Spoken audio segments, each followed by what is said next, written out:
Tonight, you will have the opportunity to address City Council on both non-agenda and agenda items. The agendas and the speaker request cards are located on the tables outside of council chambers.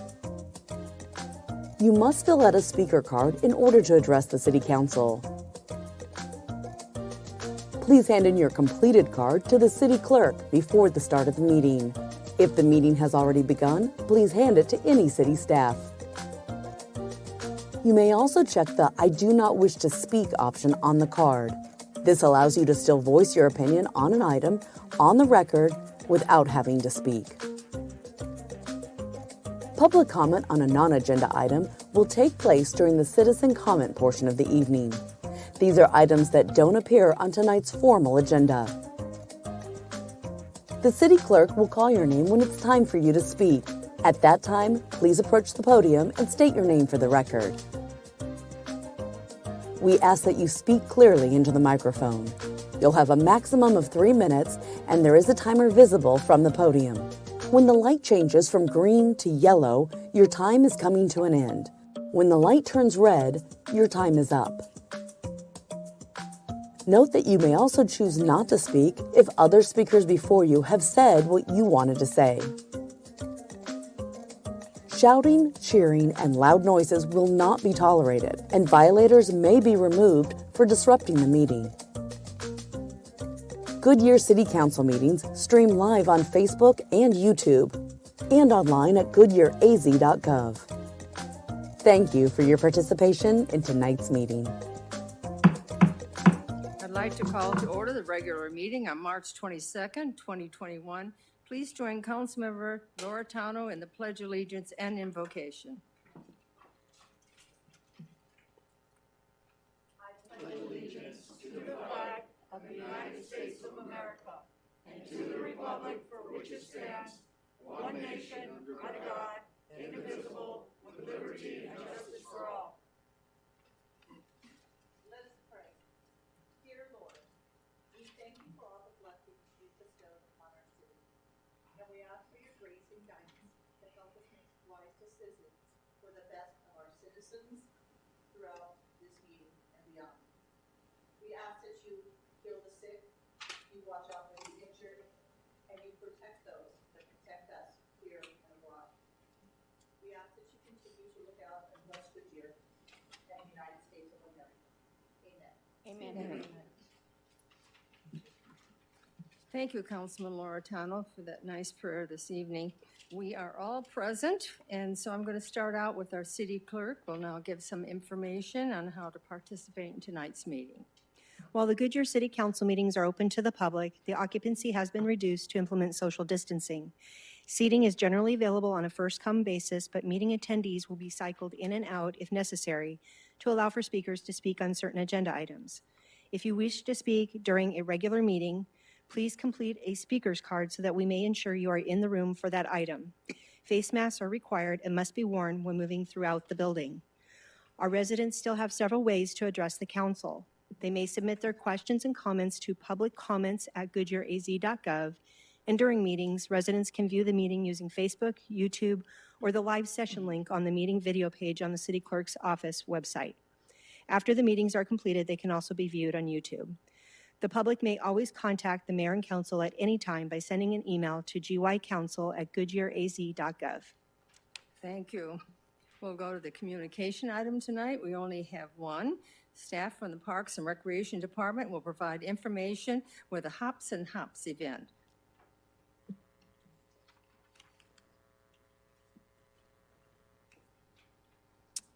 Good evening, Mayor and Council. Introduce yourself, please.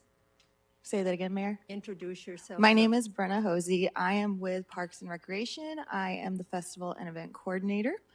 I am here to present Hop and Hops tonight. So we're bringing back this event for the second year. It was very successful the first year. We were really looking forward to it last year.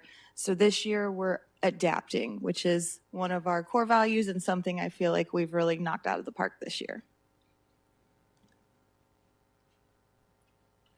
So just to give you the overview details, we are doing a 4-day event. We are doing this much like our very successful Fall Festival, which during a COVID year, we actually saw attendance growth where many cities canceled or saw a decline. So we decided to stick with the formula that works.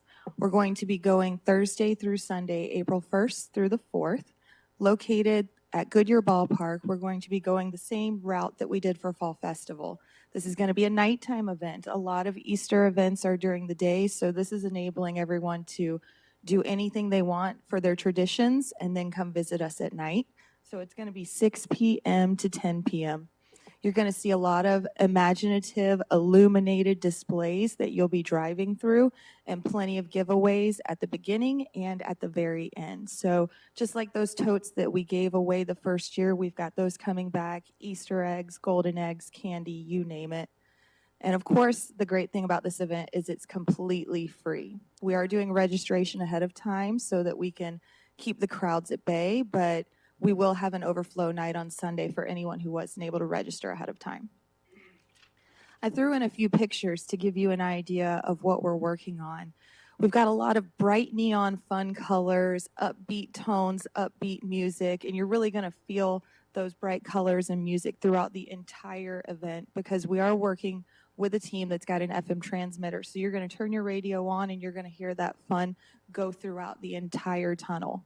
So by the time you get there, you would have heard maybe some techno music or, some ads from our sponsors or plugging the new Civic Square, plugging the new rec center. But we're going to make sure we keep everything up and up with the tone.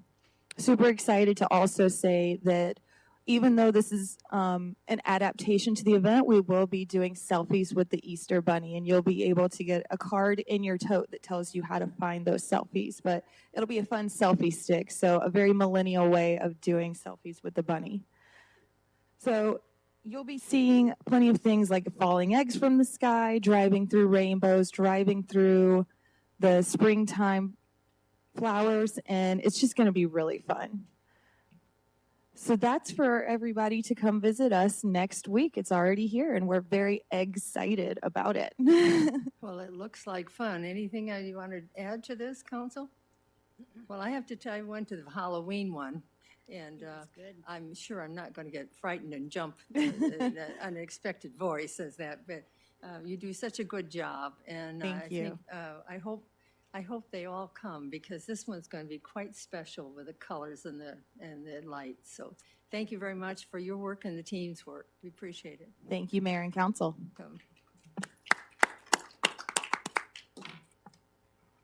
Now is the time for citizens who would like to address the City Council on any non-agenda item within the jurisdiction of the City of Goodyear. Are there any speaker cards? No, Mayor. All right. Thank you.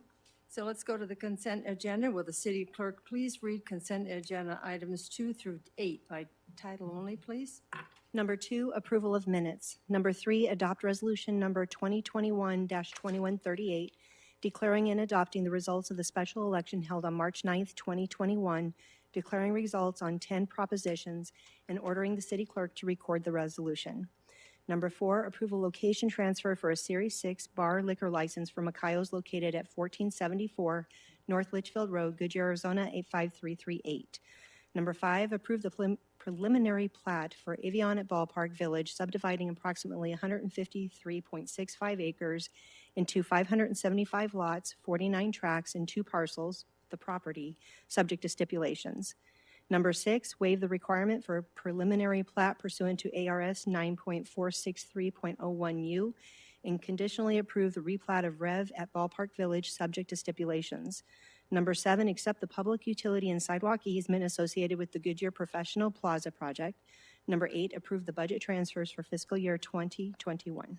Thank you. Does anyone on the council wish to remove an item from this consent agenda? Then could I have a motion, a second, to approve items 2 through 8? Do I hear that motion? So moved. Second. All right, I heard a motion from Councilman Councilman Kano, and a second from Councilman Hampton. All right. So let's do a roll call. Vice Mayor Stipp? Aye. Councilmember Pizzillo? Aye. Councilmember Loretano? Councilmember Campbell. Aye. Councilmember Hampton. Aye. Councilmember Kano. Aye. Mayor Lord. Aye. The motion carries. All right, we're going to go into the public hearings. We have 2 of them this evening. The first public hearing item is to consider a request to allow a car wash use on property zone planned area development known as the PAD, General Commercial C2. Open the public hearing. Development Service staff will be introducing themselves and make the presentation.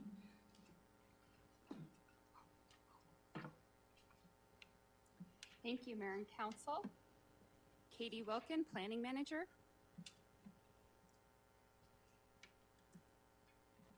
The request before you is for a car wash located at Canyon Trail Town Center, which is north of Yuma Road and east of Cotton Lane.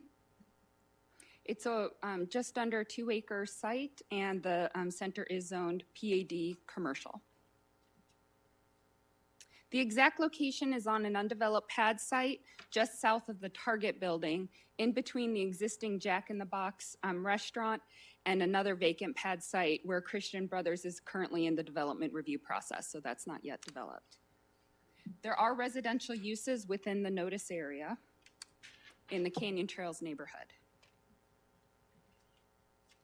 The original conceptual site plan that was part of the PED did contemplate a car wash at this location. Hopefully you could see it in your packet. I know it's a little difficult to see on this big screen, but that was a car wash contemplated. A site plan was submitted with the request, and just to orient ourselves, north is to the left on this map, so that's Target on the left and Yuma Road on the right. So people would enter the site via the main drive aisle into the Target area, and then enter the queuing, or they can go to the vacuums. There's 18 car queuing before the pay station. And then after they go through the automatic car wash tunnel, they could again either go to the vacuums, or there are additional parking spaces along there. There's 30 vacuum spaces and 15 additional parking spaces for employees or anyone else.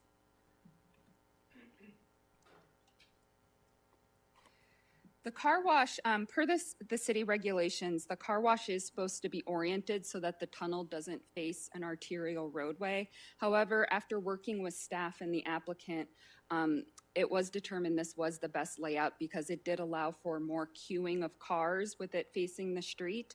Also, it made sure that the tunnel wouldn't face the residential uses in the Canyon Trails neighborhood, and instead the tunnel openings face the Target Center and the street. However, to properly screen it, they are putting in a screen wall with a trellis and plantings, as you can see here, so that that will be located along Yuma Road so that that car wash opening is screened from view, which was the purpose of that regulation. The applicant has provided elevations for the project, and the colors do meet the color palette of the center. And so this would face east and west, and then the tunnels would face the Yuma Road and the Target building. Because of the concerns we've had regarding noise on other car washes that have opened elsewhere, we did request the applicant to submit a noise study.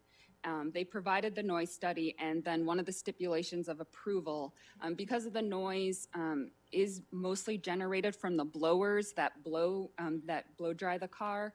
It's really the side that faces Target that has the probability for the most noise. So the stipulation required that north property line meet the decibel level that was specified in the noise study, which is 74.1 decibel levels. And then if we do receive complaints from neighboring properties, we would work with the applicant to add additional mitigation measures to bring it into compliance with the noise level that they stated.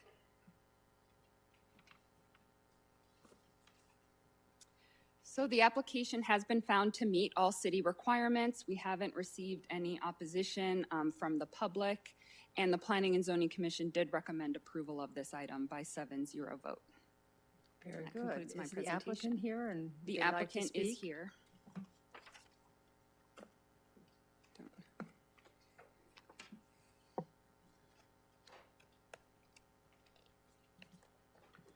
Good evening, Jesse Macias, M3 Design.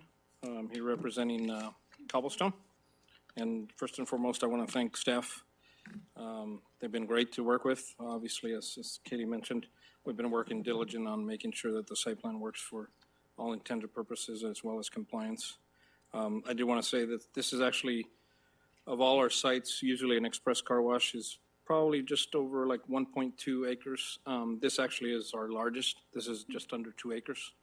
And it just happens to be the layout and the parcel that was provided to us. And as Katie mentioned, the use permit actually expired, I think, 2012 for the previous car wash that was a full service car wash. This happens to be an express.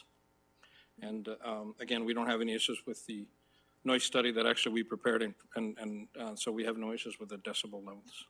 So with that said, I could answer any questions that you all may have. Well, thank you. I don't think there's any questions. We just want to say welcome to Goodyear, and we're glad that you're filling the spot that we had a postponement on, so we'll look forward to it. Thank you so much. Appreciate it.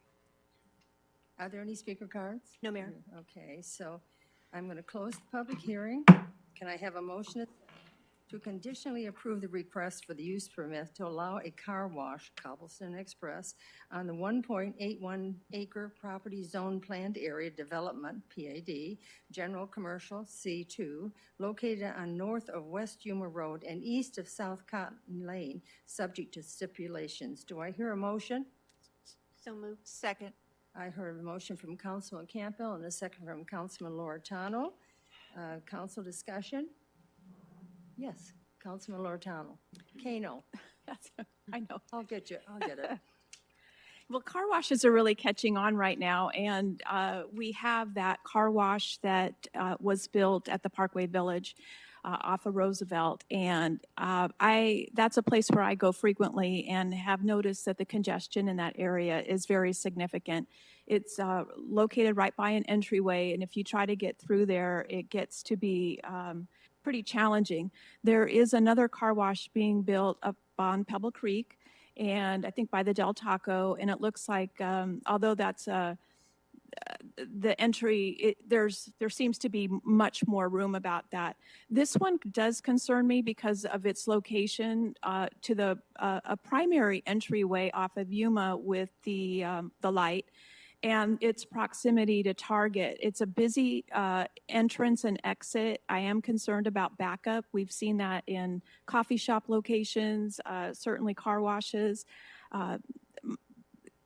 That is a big development there, and I'm just, where in 2005 it might have made sense to put it there, I'm concerned that we're really pushing in with a big retailer there. We want to keep our retail viable. We want to keep it, keep it accessible. And at its current placement, I can't support it. I would like to see it recited. Any other comment? Councilman, Vice Mayor Stiff? You know, I'm always worried about, what we're about to do, especially in those retail shopping centers. Councilmember Kano brings up a really good point about the situation that we've created by really wedging in one of those car washes. But we also have other very positive examples of where they're working within that. So this is really one of those. Is it a matter of who's running the car wash, or is it, how it goes? Cobblestone owns the car wash up at Indian School and Litchfield, behind the Walgreens. There's a ton of room up there. And I'm embarrassed to say we frequent, my wife is a fanatic about making sure the car is clean, so we're there often. And it is congested for very brief periods of time because the lot is so large. And I don't know what the size of that particular area is. I'm looking at But there's a fire station up where, no, this is behind the Walgreens. It's in that whole area. But that's about and 1.2 acres, I think. That's actually 1.32. Okay. So it's slightly smaller than this one, but bigger than, I think, these other ones that we've shoehorned into these locations. So I was very concerned about the location of the tunnel, especially as it relates to the neighborhood. And I'm assuming, so correct me here, all of those homes that abut this commercial development were all part of that notice. Is that correct? Yes, they were. And we heard nothing from the neighborhood. That's correct. So I think a couple of those things, if I'm going to roll the dice, I'm more willing to roll the dice on this particular spot because of its size, as opposed to somewhere else. But I think we've done a pretty good job of figuring out what we have left and making sure that we aren't putting a size 10 foot in a size 8 shoe. And I want to just kind of get that on record for everybody else. But this is a big spot. Councilman Loretano?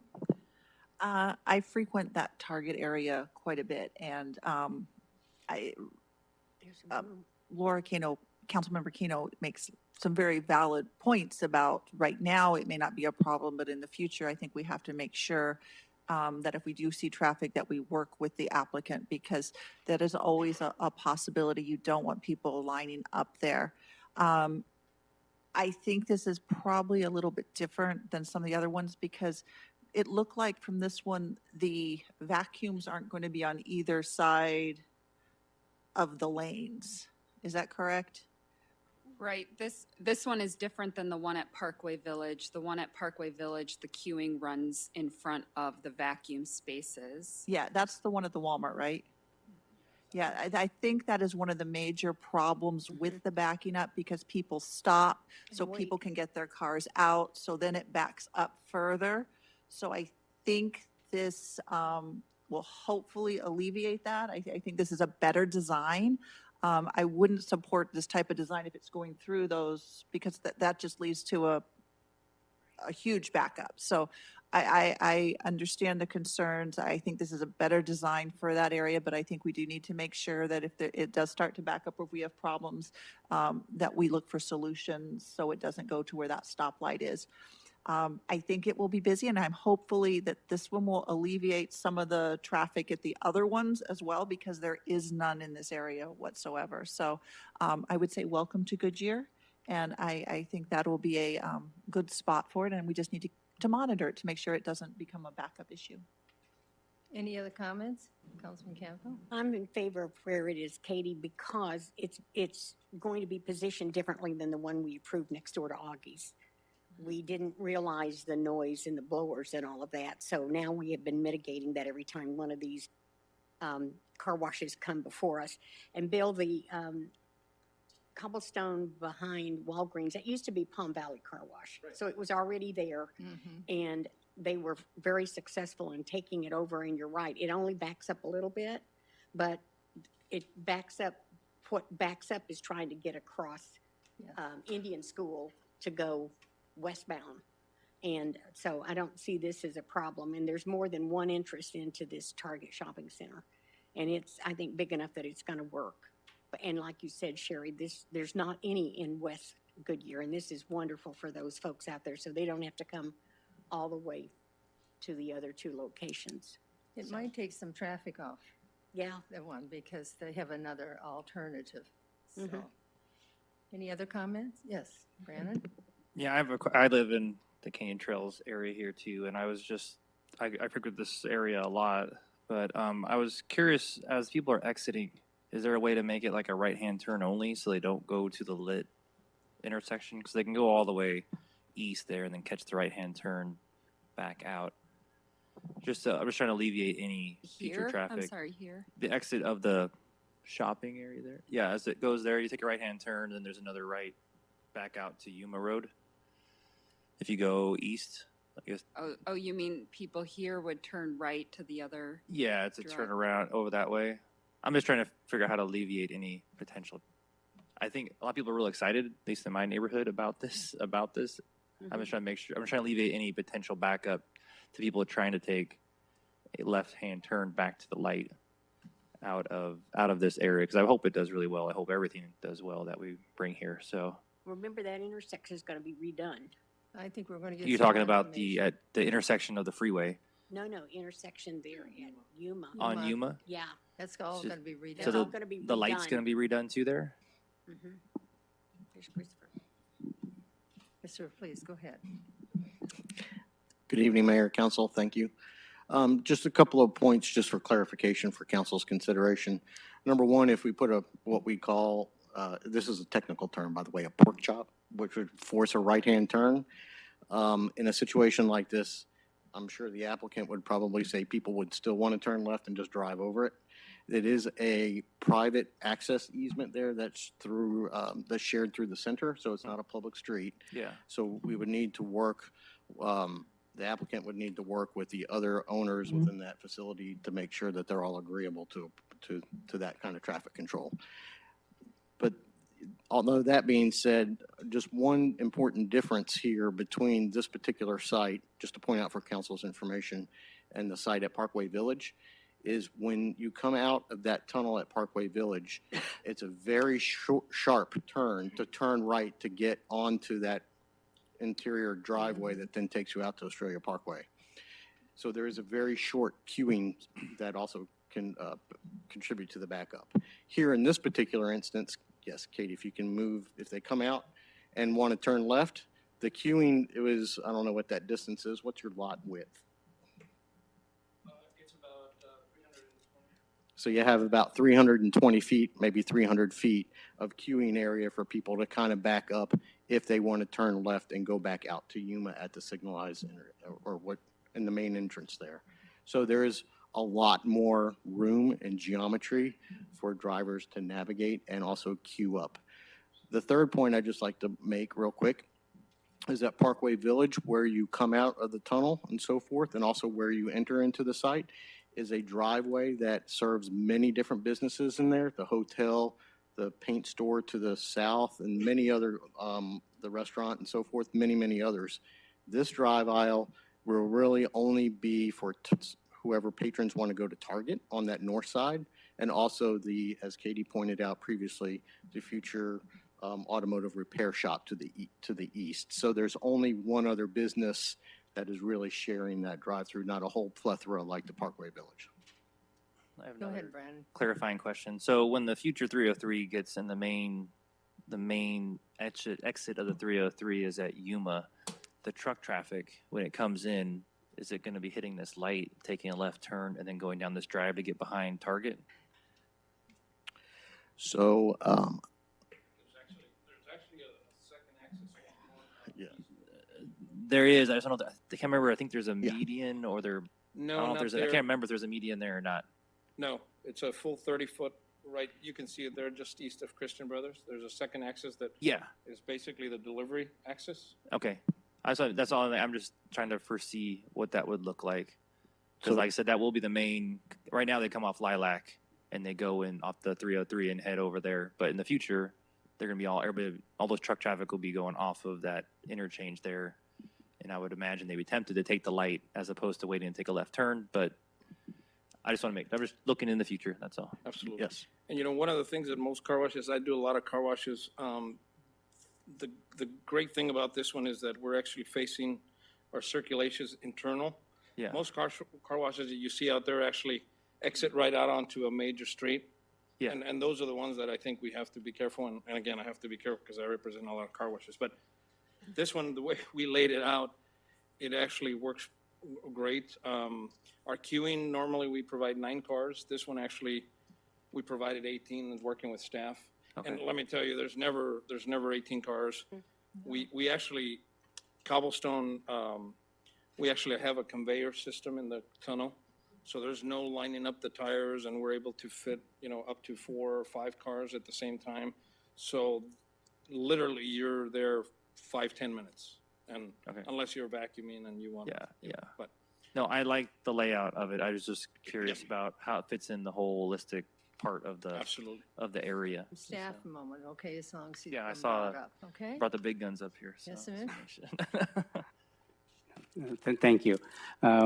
We had a little bit of a lag in the other room, so I could not hear the question. So if the mayor and council would please let me know the question.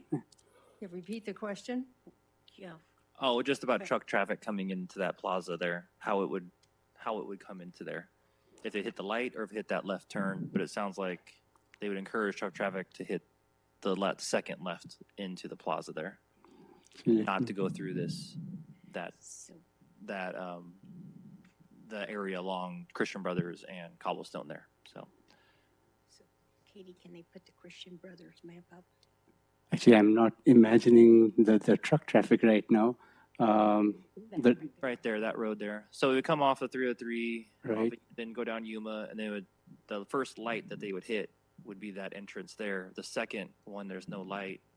So I would hope that they would go, truck traffic would be required or encouraged to go that way, as opposed to up through and then a left turn into there.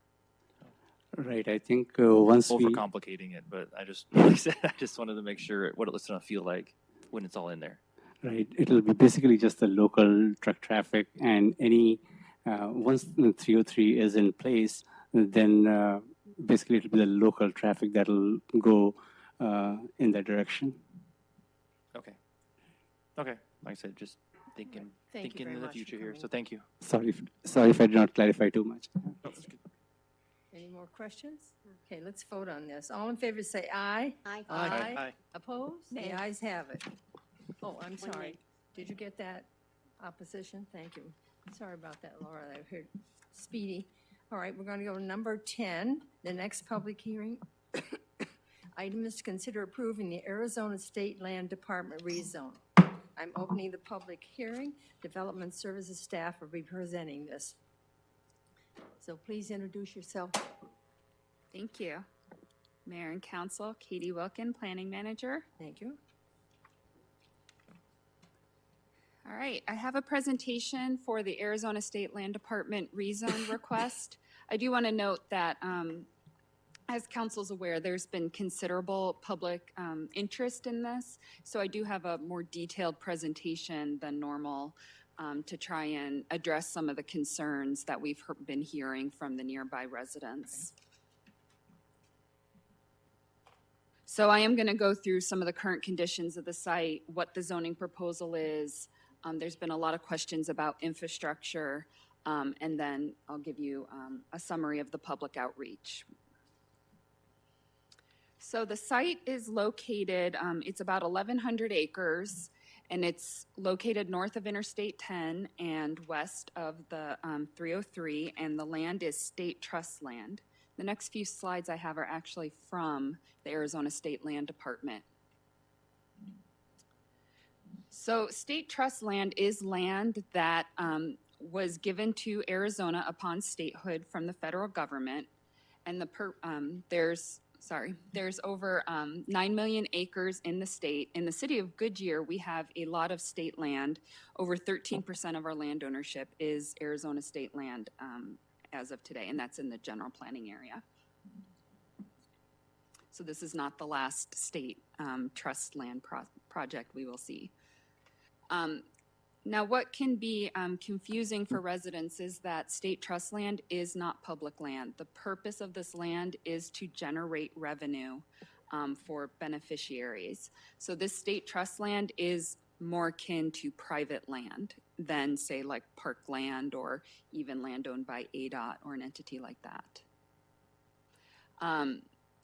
So they either lease out property or sell property when development timing is right for their beneficiaries, which includes the K through 12 schools, and there's 12 other institutional beneficiaries, and here's a few pictures of some of them. Also, because of the nature of the state land, they do often rely on partnerships with the local government, such as the city of Goodyear. So the other unique thing about this case is that staff has been a partner in the creation of this zoning proposal. And another reason why my presentation is more detailed, which is somewhat our relationship with the applicant is a little different in this case.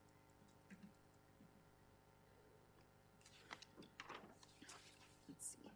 So the general plan designates this area the outline in blue, which is bounded by Indian School Road to the north, Citrus to the east, McDowell Road to the south, and Perryville Road to the west, which is also the city limits. A portion of the property here, which is shown in pink, is designated as business commerce. That allows for a variety of commercial and light industrial land uses. It does also allow multifamily, but I do want to note that multifamily wouldn't be in conformance with the general plan at this site because there is a graduated density requirement, and higher density projects like multifamily aren't allowed so close to the noise contours. The majority of the site, which is shown in purple, is industrial, which allows for commercial, light, and heavier industrial land uses. And then this hash mark is the Luke compatible land use overlay. It follows the high noise contours, which I'll show you in just a minute.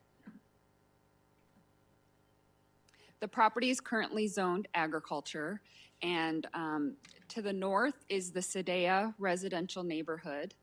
To the east, there is one property owner at the corner located here at Indian School and Citrus Road.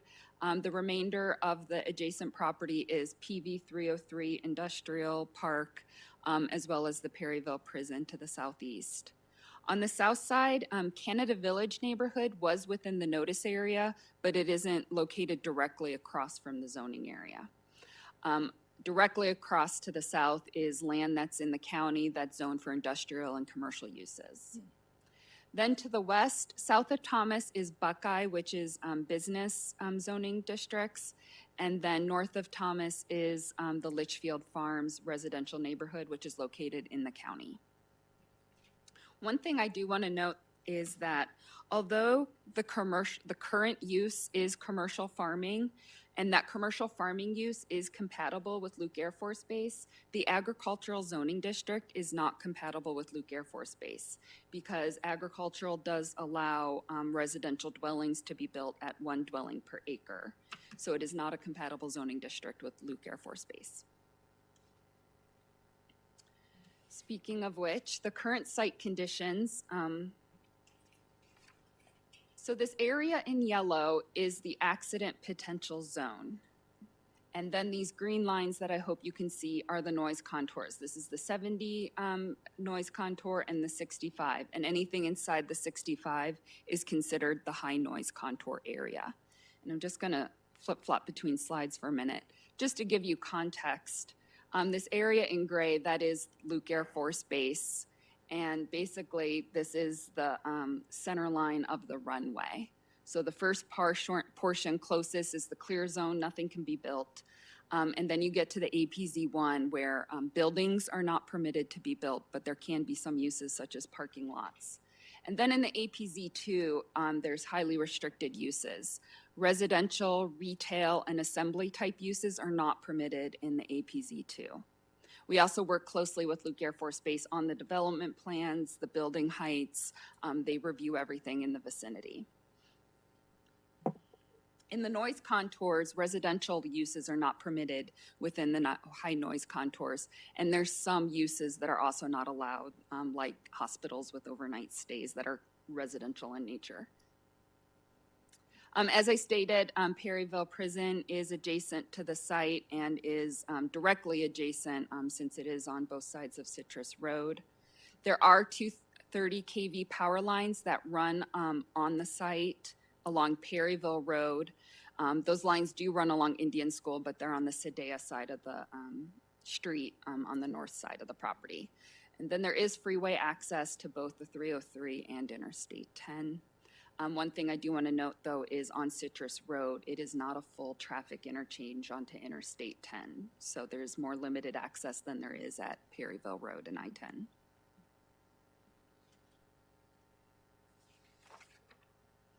So the zoning proposal includes 3 districts. The office zone, which is located closest to the residential neighborhoods.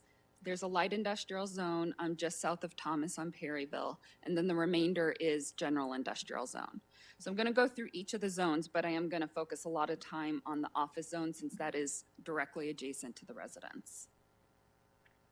So the office zone would allow 56 feet height within 500 feet of the residential neighborhoods.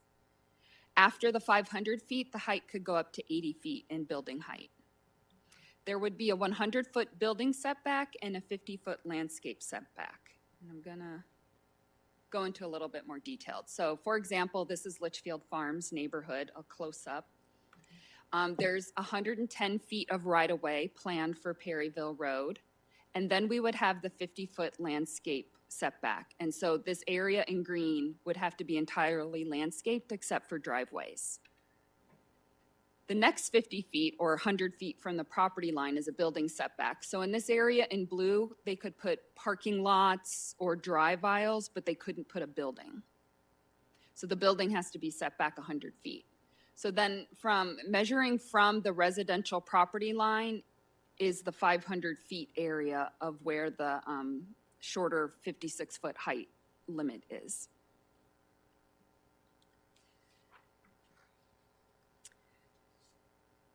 Looking at the Sedea neighborhood does have a larger landscape area. It varies, but it's about 120 feet between the homes and the property line.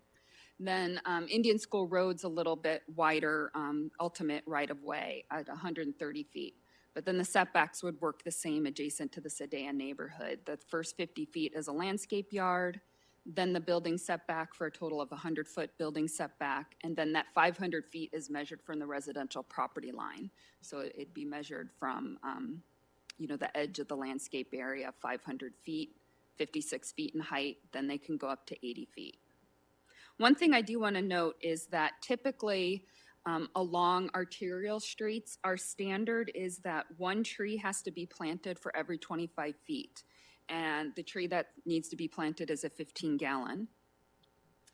Along Perryville and Indian School, so again, adjacent to the residential neighborhood, so this isn't for the other arterial roadways, the PED requires 2 rows of trees planted 20 feet on center, and they must be 24-inch box. So, and just if that sounds familiar, that's our standard that we use. Typically when a dock door faces the street, that's the landscaping standard we use. We have required that higher landscaping standard, again, along Indian School Road and Perryville Road to provide additional buffering for the residents. And again, just to take a zoom out, so it's 500 feet from the property lines to where the 56 feet could be built. And that office district is a 1/4 mile wide, measured both from Indian School or Perryville Road. And then you get to the general industrial district, which allows more intensive and taller buildings. Compared to the city standard districts, in the C2 district, 56 feet height is allowed, and in I1, 50 feet height are allowed. So this does allow heights within 500 feet of residential, similar to our C2 district, but then it does go up to 80 feet. In the C2 and I1 districts, though, the standard setback is 30 feet, and that's 30 feet building setback. That has to be entirely landscaped, and so you can see. Again, this is just focusing on Perryville and Indian School. It would be a 100-foot building setback with a 50-foot landscape area. So a greater setback for that height. The uses allowed would include office, retail, and lighter manufacturing as long as it's entirely indoors. Internet, there have been a lot of comments about the concerns of truck traffic in front of the neighborhoods. And I think we've had more comments about the concern of the noise that might come from truck traffic than other comments we've received. And so the state did agree to limit internet fulfillment and distribution centers in the office zone, since those are the types of uses that have heavier truck needs, so that hopefully if those uses were to develop in the area, they would develop on the eastern side where they would use Citrus or Thomas roadways and hopefully stay off of Perryville Road or Indian School Road. It also reduces the number of dock doors that may be needed. Dock doors are not permitted to face residential. Even with screening, they're not permitted to face residential at all, which again is a higher standard than the normal zoning districts. So again, I think the question is what can be built? Office buildings can be built, retail buildings can be built, and manufacturing. A good example might be Sub-Zero could be built in this area. It's entirely indoors, and there's nothing that happens outside. The dock doors are in the back, the office is forward. What could not be built? Microsoft could not be built at this location because we require full screening of mechanical equipment, so it'd be very challenging for them to build something like that. Amazon wouldn't be allowed to be built here because it's a distribution center. And a facility such as Fairlife wouldn't be allowed in the office district because, again, all of the silos and things that they have with it. So those are the types of uses we would not see in the office district. The light industrial district, this is located just across the street from the elementary school. So although it's not residential, it is an elementary school, so this district does allow some of the taller heights, such as 80 feet. It doesn't have the 500 feet at 56 feet. It also allows taller accessory structures up to 220 feet. And it has a 50-foot building setback and landscape setback. And this way, the landscaping will be consistent along Perryville, but the buildings could come a little bit closer to the street. The uses would be similar to the office district. In the general industrial, which is the darker purple, the balance of the property, this would allow buildings up to 150 feet in height with accessories structures 220 feet in height. There would be, again, along Perryville, there would be a 50-foot building setback, landscape setback, but along Citrus, it would be 30 feet.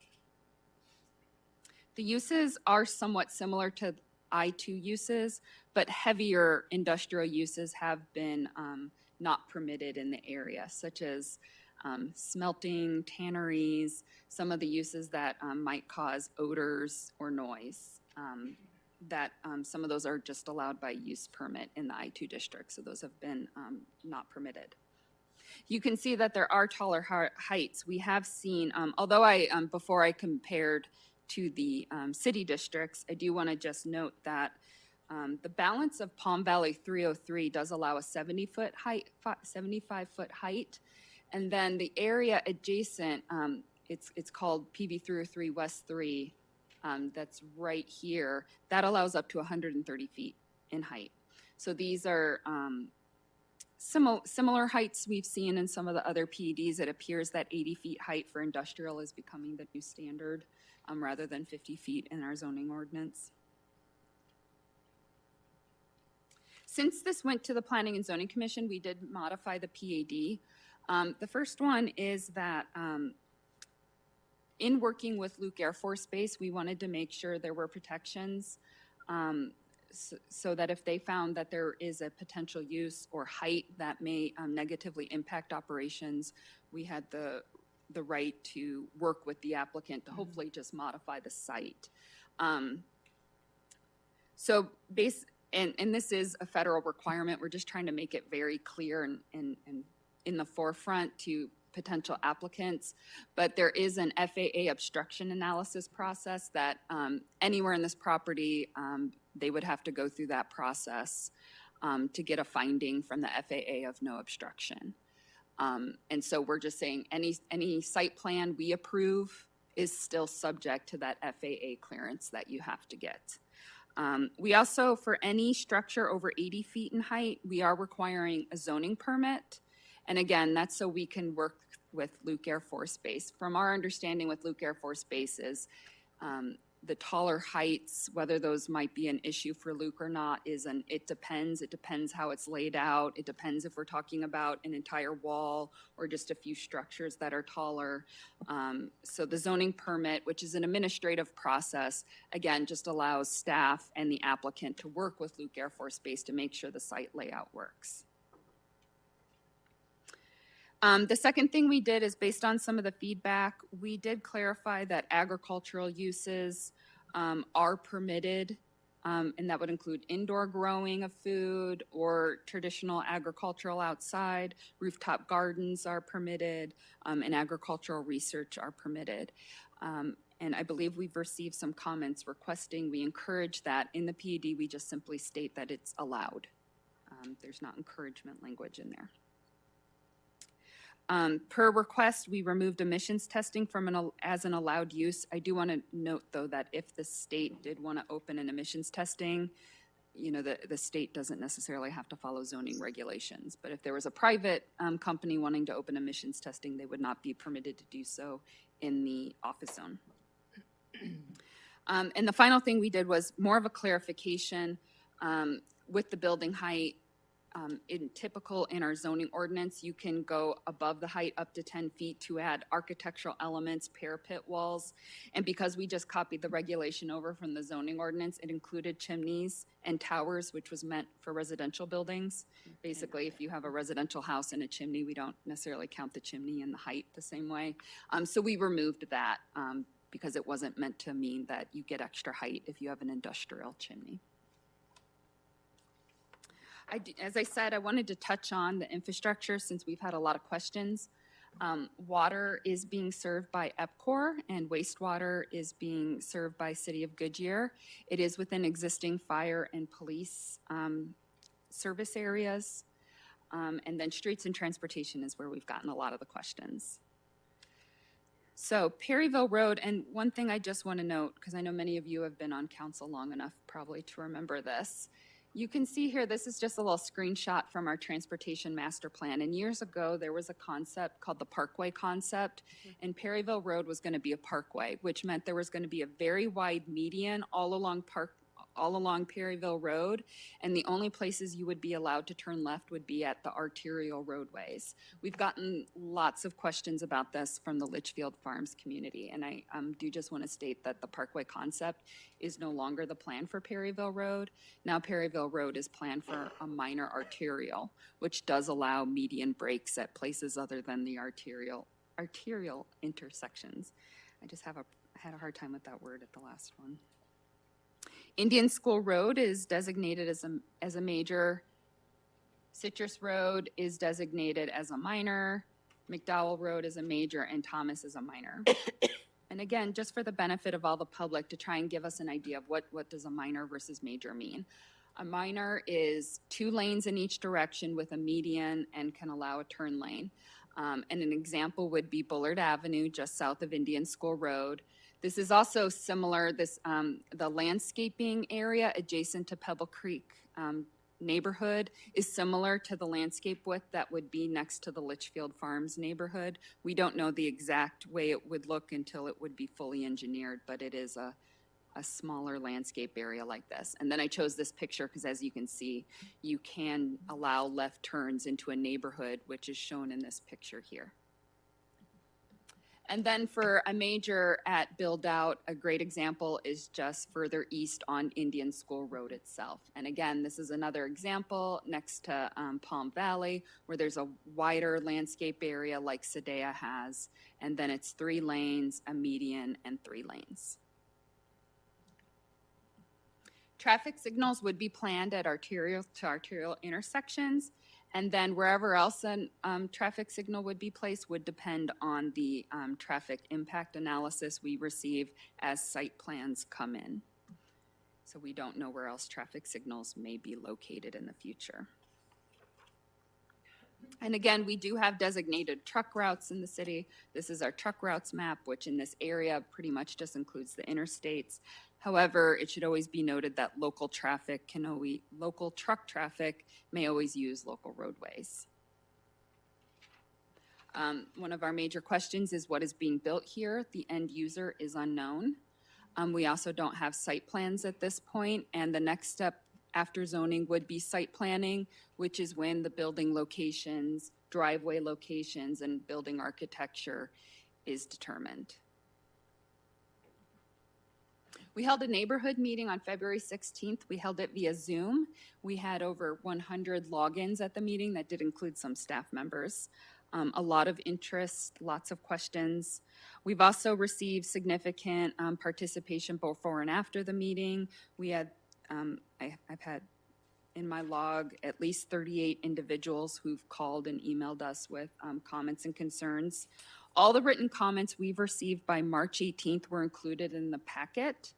And then I know the city clerk has a few written comments to read into the record that we've received by 3 o'clock today.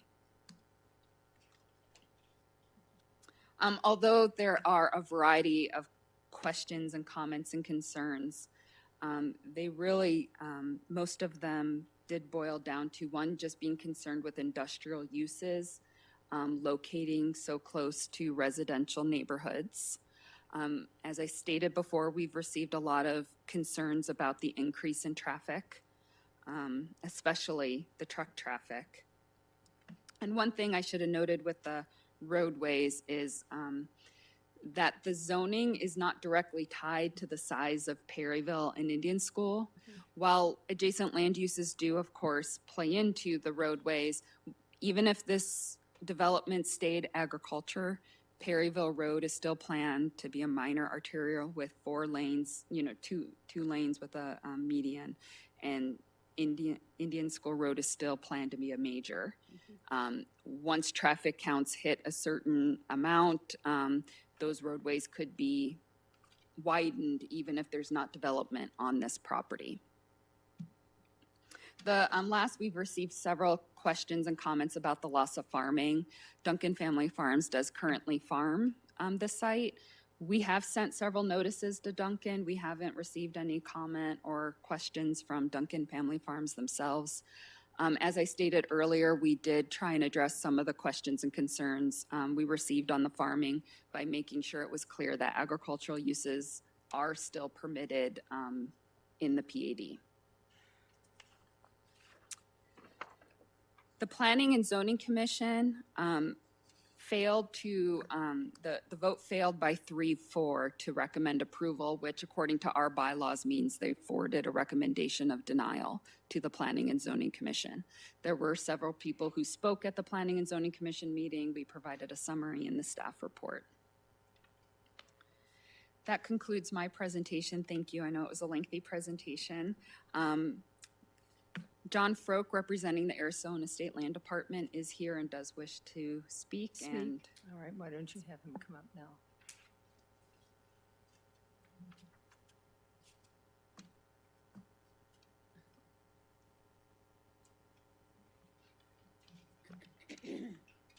Good evening. Good evening, Mayor and Council members. I'm not John Froke. I'm Carolyn Oberholzer with the law firm of Bergen, Frake, Smalley, and Oberholzer. I'm outside Land Use Counsel for the State Land Department and here on behalf of the State Land Commissioner this evening. And with me is also John Froke, who handles special projects for the department. And on behalf of us all, I just wanted to say thank you to your staff and to the city. As Katie mentioned, this is a collaborative effort. The State Land Department relies on municipal partnerships to bring, when you have 9.2 million acres to manage, to entitle them in very small doses and focusing on the very important pieces. And this property rose to that level. It is a regionally significant property. It has been many decades shown in your general plan as industrial. And given the protections on Luke, we feel that there's a very specific outcome for this land in terms of entitlements, and staff has worked to structure them, as Katie presented, to have transitions where you have the convergence of residential that predates the Luke protections, and you have the very different uses as you go east of that. And this will marry them in a way that creates setbacks and transitions that will help to facilitate an appropriate transition where you have these fundamentally different uses, residential and industrial, with office in between. So with that, I just wanted to make sure you knew we were available for questions if you have them related to the department, and appreciate once again all of the resources that have been devoted to getting here this evening. Thank you very much. Thank you. Are there any speaker cards? Yes, Mayor. Okay. How do you want to handle those? Do you want me to just call him? Okay. Hector Hernandez.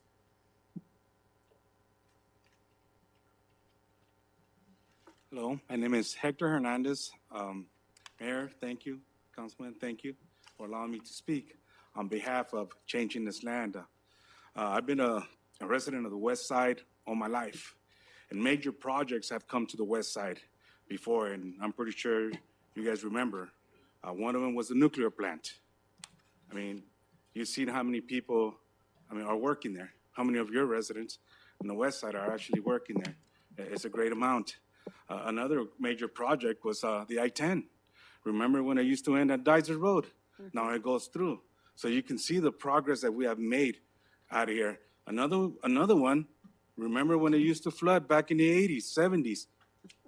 The Wadell Dam. That's another great project that was built and that helped our city, our West Side. And like I said, the West Side, I lived here all my life, so I was here when it used to flood. And I've seen the changes, and they're all been for good. I am a carpenter. I am a union carpenter. A project like this that would take the place of that, I would build it. My brothers and sisters in the brotherhood would build it. And we have hundreds of carpenters that live in the West Side, which we're traveling to the East Side, to the North Side to build these projects. Wouldn't it be great that, hey, we live here, we play here, we worship here, we would love to work here. And I know there's a concern about this building, and it's hard, unless you're in the trades, you know what 50 feet, 100 feet, 150 feet is. But let me tell you, let me recommend something. If you go to Intel and you see how their building is laid out and how the houses surround it, and it's the same thing that she's talking about the office buildings. It's the same layout. And it's a beautiful building. It's a beautiful place. You cannot even tell that building is there. And also, the traffic, they work different hours. And I've been there because I was working there. So let me tell you, it's going to be great for the city. It's going to bring revenue to the city. And it's going to bring jobs to people like me that didn't go to college, but yet I'm a tradesman. Thank And you. I love what you do. I love what I do. So please, I recommend that you pass this and that you put us to work here in our hometown. Thank you. Thank you. Mayor. Would you be sure to give your address to the city clerk? Okay. All right, thank you. That's okay.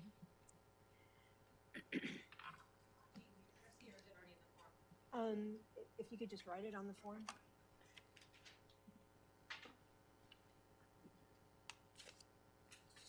Billy Joe White. Hello. I'm also a West Side resident. My name is Billy Joe White. I'm a part of the Carpenters Union. I'm a millwright, local 1607. For those of you who do not know what a millwright is, I'm a machine erector. I work on industrial equipment, machines with moving parts. I'm also a welder. I worked at places right here in the city of Goodyear. I worked at Snyder's Pretzel, putting it in conveyor and one of the world's largest ovens. I've also worked at places like Palo Verde, Phoenix Water Treatment, Peoria and Glendale Water Treatment. I put in buildings for Southwest Airlines. I worked on the parking garage for Phoenix Airport. I helped build the courthouse downtown Phoenix. I've even worked on some top secret projects at Los Alamos Laboratories in New Mexico, which I cannot speak about here today. What I would like to speak about, however, is I was present at the last meeting as I heard people talk about their concerns. One concern was crime in the area. I'm a professional millwright just trying to go to work. If you want crime, you don't have to look much further than down the street, Perryville Prison. In fact, after Officer Brent Lumley was killed in a prison riot in 1997, the prison named the Women's Death Row Unit after him. It houses some of the most nefarious of criminals. I get people who live in this area don't like change. I do not, however, get people in this area most likely know inmates at Perryville Prison and Lewis Prison are let out occasionally to do work outside perimeter cleanup on highways and even are bussed over to work at Hickman's Aid Ranch. That does not pose a threat, yet people pose this project as being a threat. People in this area also concerned about traffic. When I worked at many water treatment facilities, we were not allowed to even start work until 8 a.m. because of the noise ordinance, which could easily be put in place. As far as traffic, it could be said to all employees, if caught speeding in the surrounding area, the police will notify the project manager and you will be terminated permanently. As far as environmental laws, we take our job very serious, following OSHA guidelines and Environmental Protections Act, chemical waste procedures, even dust, watering before we even break ground. As a union millwright, I take my job very serious. I am a professional. That means I act professionally. I would love to be a part of a project that would boost the economy and the surrounding businesses, bringing much needed funds to the Goodyear area and school districts. A project that would bring jobs after a devastating pandemic crippled many families' incomes. Thank you so much for your time and consideration in this matter. Thank you. Your address before you leave the podium. Okay.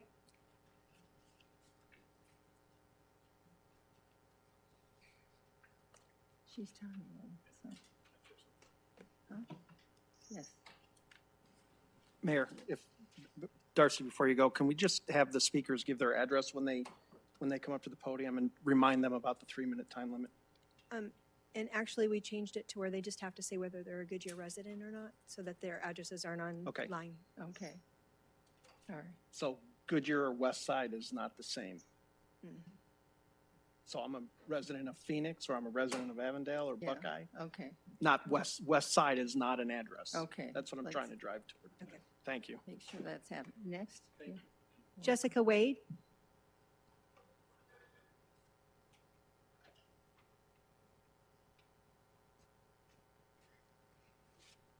Good evening, Mayor and Council. My name is Jessica Wade. Oh wait, I'm supposed to tell you where I live. I live in Litchfield Farms, which I think is technically Maricopa County, right? My name is Jessica Wade. My husband, 2 young sons, and I live in Litchfield Farms. I want to start by thanking Council Member Brannon Hampton for responding to my email from last week. I appreciate the acknowledgement. Mr. Patrick Bray of the Planning and Zoning Commission said, I have all the confidence in the world of the staff here at Goodyear. They have the utmost profession and they will help you, meaning us the citizens in the area, as much as possible. I trust you have taken the time to really look through the current proposed PAD and have given much thought to the implications of approving this rezone and the precedents it will set.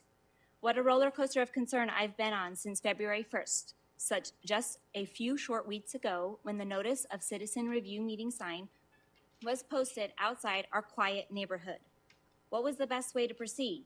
Try to stop it at all costs or work with the city to make sure whatever was developed took our community into consideration? At first I thought, no way can this be allowed. We need to stop this. Then I thought, how likely is that? I can't compete with big industry money. Might as well work on getting the best possible PAD that I can. But then, talking to my neighbors and after seeing the circulated petitions, the community voice came through loud and clear. Many homeowners simply don't want the development to happen, period. I currently have 88 signatures from Litchfield Farms respectfully requesting that the City of Goodyear not move forward in rezoning the property in question. As I'm sure you are all aware, among the top concerns, though not limited to these, are massive buildings, the increase in traffic, the strain on our precious desert water resources, as well as the regular increases in pollution that come from industrialization. But not only that, there's a concern as to what hazardous chemicals will be used, and if accidents were to occur, what will be spewing into our environment. If the state can see no way around the sale, and if the city can see no way around the rezone and the subsequent development of this property, I have 32 signatures from Litchfield Farms imploring amendments be made to lower the height of these buildings and accessory structures and to help us better block them with bigger trees and more specific stipulations like photometric studies to be conducted, consideration of potential glare from various materials that may be used, screening in parking garages, and assurances that the better part of all the traffic that will be brought to the property will be kept as far away from the community as possible. There is so much property that developers can use that does not butt up against and impact hundreds of homes and residents. At this particular property has 1,100 acres for developers to build out, not up, if it must come to that. While some of us have made requests for changes without a site plan, how can we even begin to visualize how the development of this property will impact us? It is impossible to know what problems will be created and how it will affect homeowners.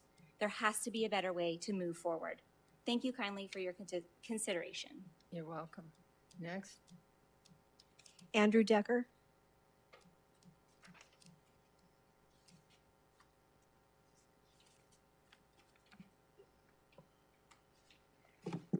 Good evening, Mayor and City Council. My name is Andrew Decker. I come from what feels like the lost neighborhood of Sadia.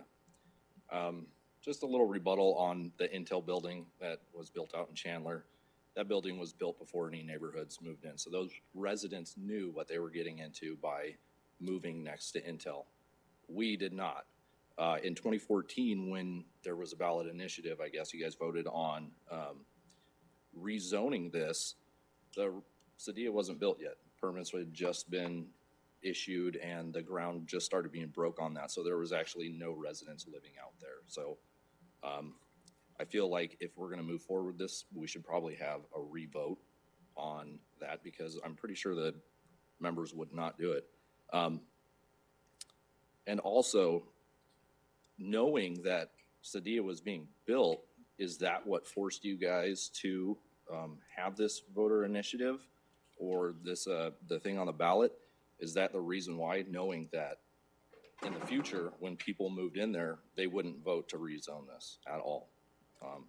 So that being said, I am going to file a FOIA request for all correspondence regarding to the ballot measure and the rezoning from state and city officials on this. I absolutely do not want this in my neighborhood. I work at Luke Air Force Base. I know the potential for the crash and in this potential crash zone with the F-35s. Also, with that being said, the unknown chemicals that are going to be there. Luke Air Force Base just contaminated our groundwater in the surrounding neighborhoods around there. That was from 25 years ago up until now using firefighter foam. So for over the next 25 years, that residual chemical is going to continue to leak into the ground zone. So we might not know the economic or the environmental impacts of this industrial site being zoned here. And I don't know about you, but I'm sure you wouldn't want this in your backyard. I don't want my kids to be drinking contaminated groundwater. Time and time again, yeah, there's FDA regulation, or not FDA, EPA regulations in place, yet semiconductor plants, microprocessing chip, they always contaminate the groundwater. They dump this stuff into the sewer just because they can. So please vote against this. Take the recommendation from the Planning Commission and deny this approval. Thank you. Thank you. Next. Bern Skaggs.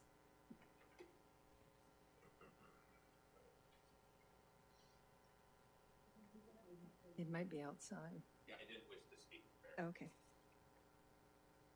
And that was opposed to the staff recommendation. Okay. Kenneth Steele.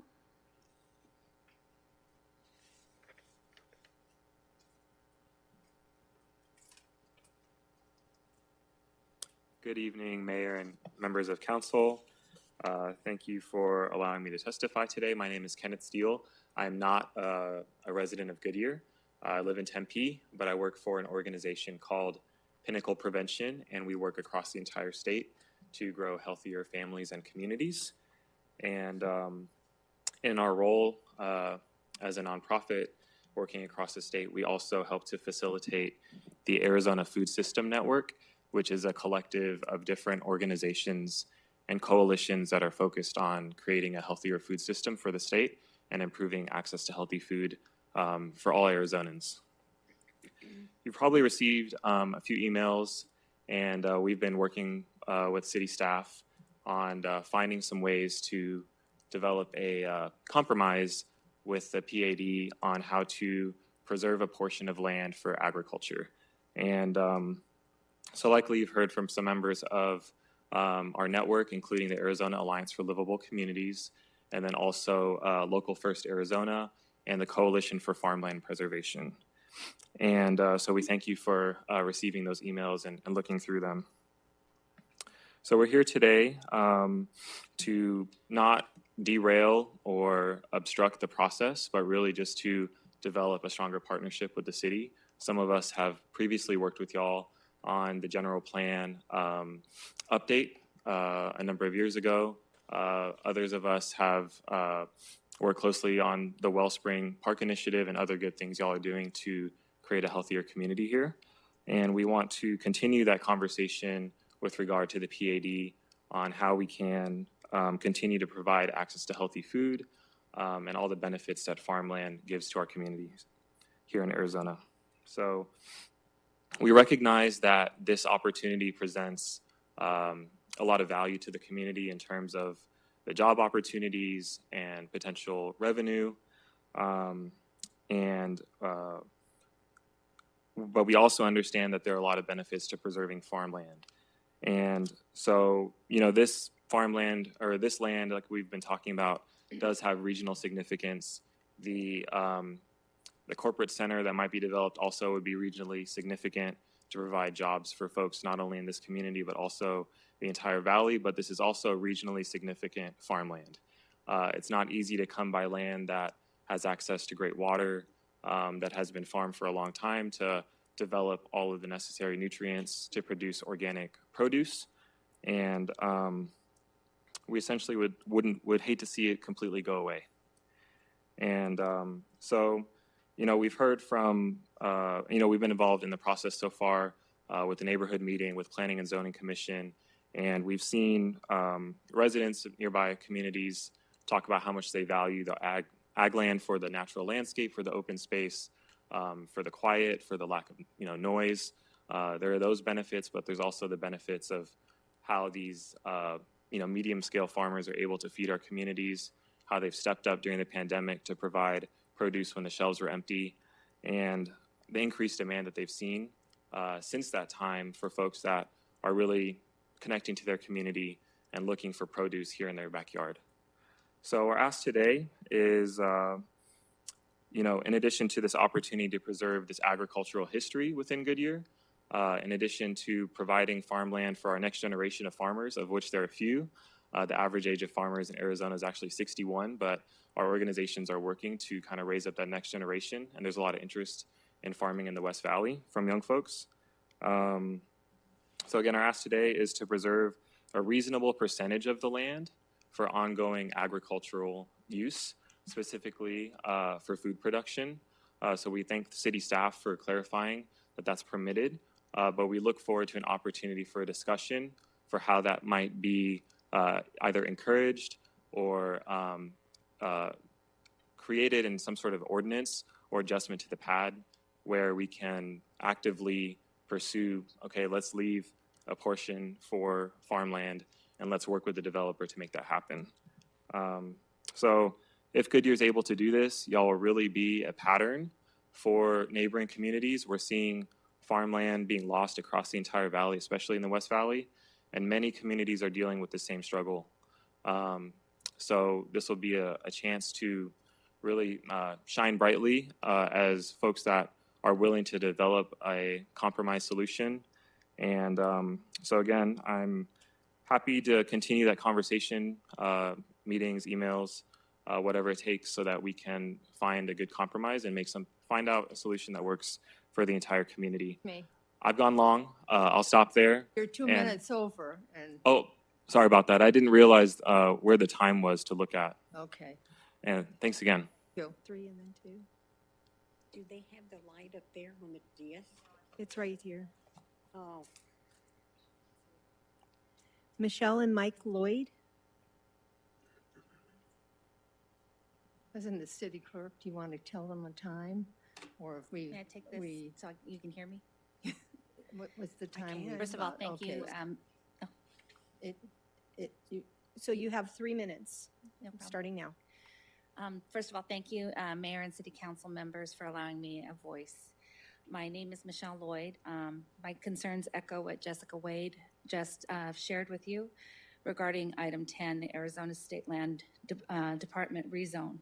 We have lived in the Sadea community since 2016. We were never notified of all the industrial building additions along Indian School prior to our purchase. We are hearing that a potential buyer is a semiconductor manufacturing business. Many of my community are requesting a denial of the proposed rezone. Our largest concern is the wastewater runoff that is a byproduct of many semiconductor production across the country. Case in point, as Mr. Decker mentioned, was Luke Air Force Base and their fire retardant that was not seen as problematic 25 years ago. However, now the area surrounding that is now being impacted by long-term contamination of their groundwater. Historically, around the semiconductor sites across the country, regulators have had to shut down sites for releasing industrial effluents or runoff. It does happen, even though there are plans in place to not let that happen. My background is in groundwater management and water treatment. I worked for the Santa Clara Valley Water District for 12 years prior to retiring to Arizona. Due to my former job, I've read many studies on groundwater and the semiconductor industry. Gallium, indium, and arsenic pollution are often contaminants from semiconductor manufacturing.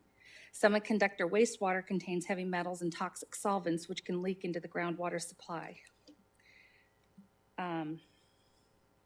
I moved from the Bay Area, where Silicon Valley is full of active Superfund sites due to the groundwater contamination. Due to the potential of further groundwater contaminants, I recommend the denial of this rezone to protect your constituents in the surrounding communities. It may seem like an economic driver to attract jobs and investment, but a denial would ensure goodwill and show a proactive approach of protecting your surrounding constituents from this kind of development. We are not opposed to development in general, but feel that other types of businesses, such as retail, would better serve our community and help with local jobs and keep our dollars within our community. Secondarily, our other concern is the impact of the amount of additional traffic and wear and tear to our roads from the commercial truck traffic. We already have a hard time getting out of our community. The added traffic would greatly impact our egress from that community. In conclusion, we are also asking for a denial of this rezone per the Planning Commission. Thank you very much for your time. Thank you. Next. Steve Mason.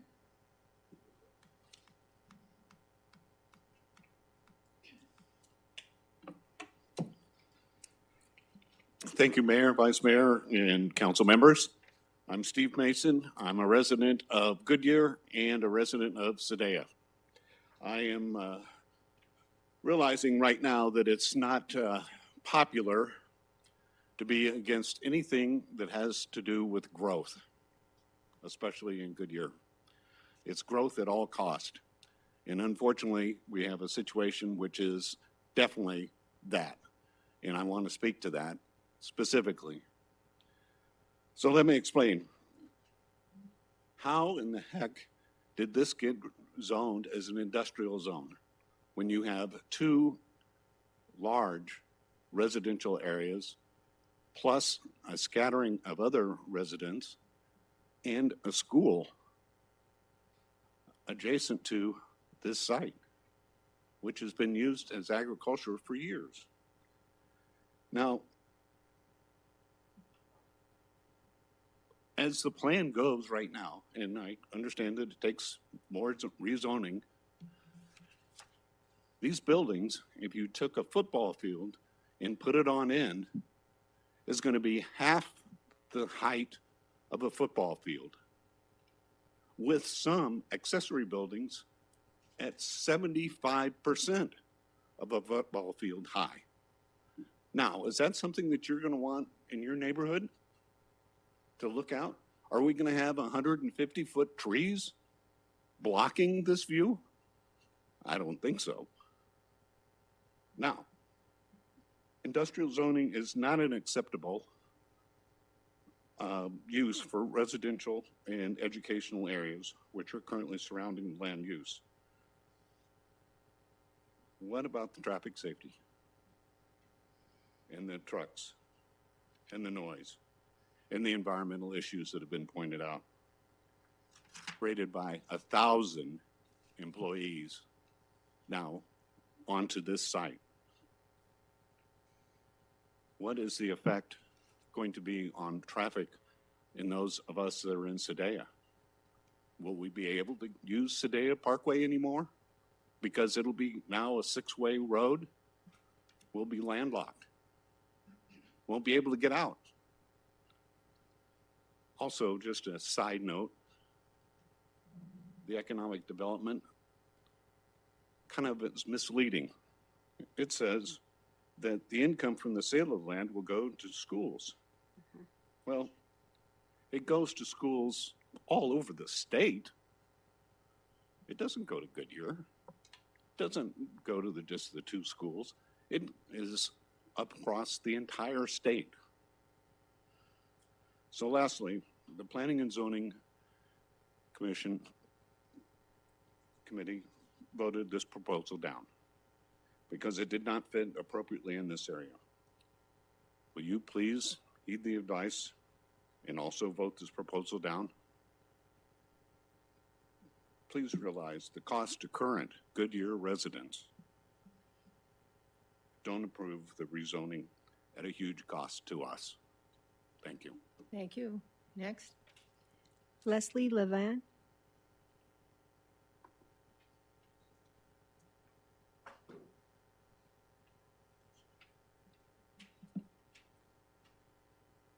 Good evening, everyone. Thank you for the opportunity to speak. Oh, that's really loud. This evening. I also want to thank the commission for listening to this issue and voting it down, which is what I would like to see. Without going over everything that everybody else just did, wasting your time, I just have a couple things that people did not address that I'm concerned about. My property does back up to Perryville, so I have issues with Perryville being as wide as it's going to be. I don't know where the 500 feet from residential line is. We have a block wall. Is it 3 feet? Is it from the block wall? Is it 3 feet? How close to the homes is that Perryville Road going to be, as well as Indian School, because we have, an L. That's a big concern for me. If we're going to have traffic 3 feet from our block wall, that's going to impact people's home and safety. The crime, which is what one of the women had talked about, it's not crime of the people that work there. It's crime that's going to be brought in because there's now more people there. There's more opportunity for car break-ins. There's more opportunity for personal theft. Also, the number of cars in traffic, it's a 24-hour, could be a 24-hour operation, which means that there's no relief. It's not an 8 to 5 and everybody goes home and the buildings are quiet. It's a 24-hour opportunity for people to be in the neighborhood. That makes me feel very unsafe that there's that many people that are coming into the area where now, if you don't really have a reason to be there, you're really not going to be there. So that concerns me a lot. The night sky, we have an ordinance that limits the amount of lights that we can have. Pretty much guaranteed that city of the Perryville will not have that same night sky. Is that going to light up my house? I don't know. I hope not, but there's no guarantee that that's actually not going to happen. And then the other thing that I thought was very interesting is that the PV 303, that their limits for building heights is less than what is wanted to be built on this property. And there's no homes. There's no homes or no homeowners over there where we are actually forced to deal with this. And my last thing is I'm a teacher and I'm greatly concerned about the school that's there. That is going to have a direct impact to all of the stuff that's going into the air.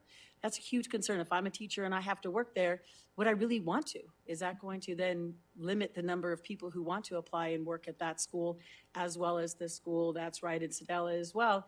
They also are going to have issues, and that's concerning to me that we're putting our young people at risk for what? I don't really know. Thank you. You're welcome. Next. Mayor, I have a number of letters and emails to read that were sent in. Okay. So I'll start now. This one is from Denise Platt. She is a resident of Litchfield Heights. Good evening. I just saw the proposed Samsung plant for Perryville and Indian School and contacting you in strong opposition of a distribution center, any distribution center going in at this corner. It seems money talks and all of the land going to the developers of these huge distribution centers at the cost of homeowners and local residents. This brings in more crime, relentless, constant traffic, and taxing on our resources. In the last 2 years, with the growth of the distribution centers on Indian School and Camelback, crime has grown considerably with vehicle break-ins as well as other crimes. Enough is enough on progress. And that was Denise Platt. The next one is very long, so I'll be doing like the first paragraph and the last couple paragraphs. It's well over the 3 minutes when I I was tested just it. going to ask the question, probably most of them have been presented, some of the ones you're omitting. Some of the topics, yes. Thank you. So this is from, apologize, the Lancaster family, Chad, Julia, Cash, and Molly, and they live in Litchfield Farms. Dear Goodyear City Council members, we are kindly and respectfully requesting your help, the Goodyear City Council, to listen to the voices in our community and do not permit a zoning change for the agricultural land directly across the street from our neighborhood. Accommodating large corporations and pursuing tax revenue should not be the priority over protecting families and the environment. Allowing massive tilt slab concrete structures and asphalt parking lots to be built in such close proximity to our families will negatively affect the environment, our quality of life, and the property values we have worked so hard for. There is no other area in Goodyear where homeowners, taxpayers, and children, Scott and Libby, are facing such industrial encroachment and great environmental threats from the development of a corporate campus. And then going to the last page, while we understand that it is the duty of the ASLD to properly manage the land for their beneficiaries, and that management does include leasing land as grazing or agricultural land, the 1,100-acre agricultural zone would continue to act as an environmental buffer between the quickly expanding industrial complexes and to stay away of the housing communities west of Citrus. We are kindly asking that the Goodyear City Council hears our voices and protects us from the toxic environmental effects that this proposed development will bring. Please keep this property zoned agricultural or grazing land and do not move forward with the rezoning of this parcel of land for industrial development.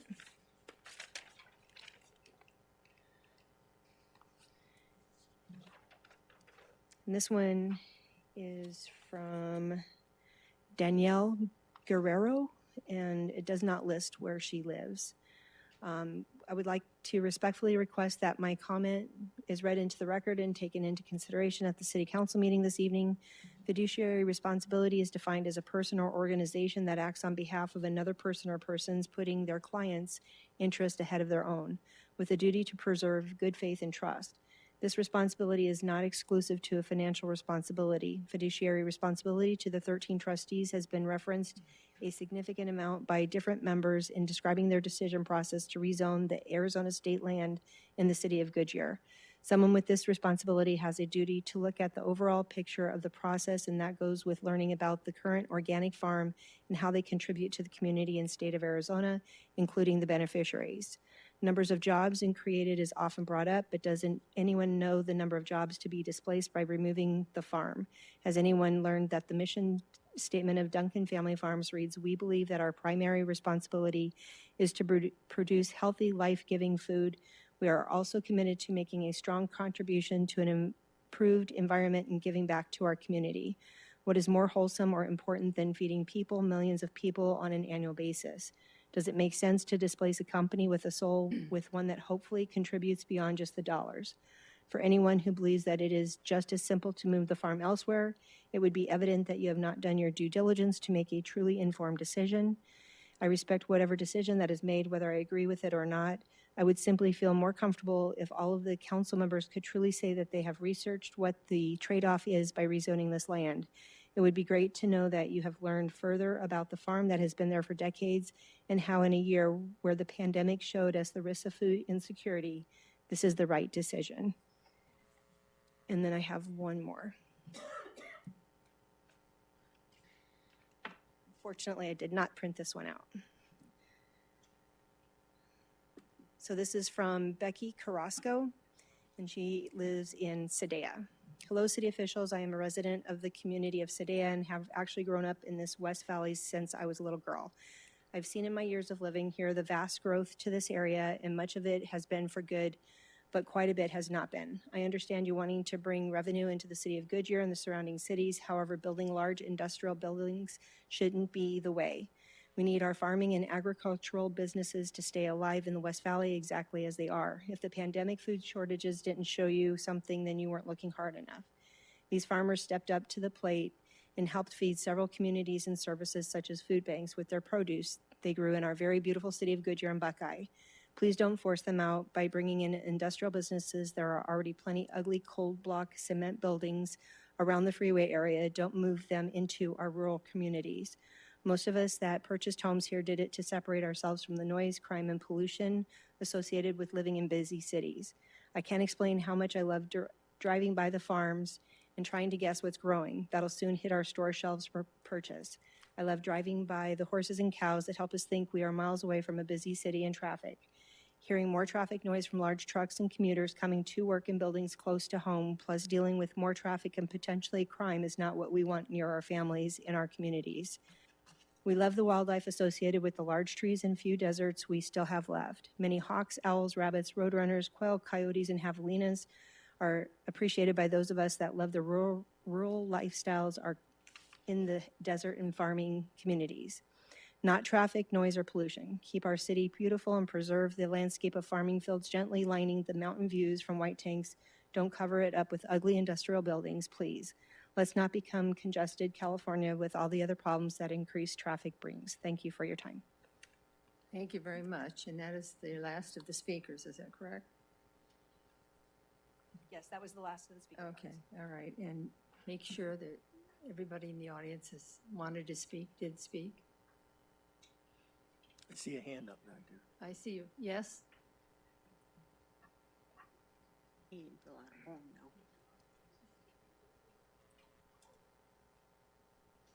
Good evening, everybody.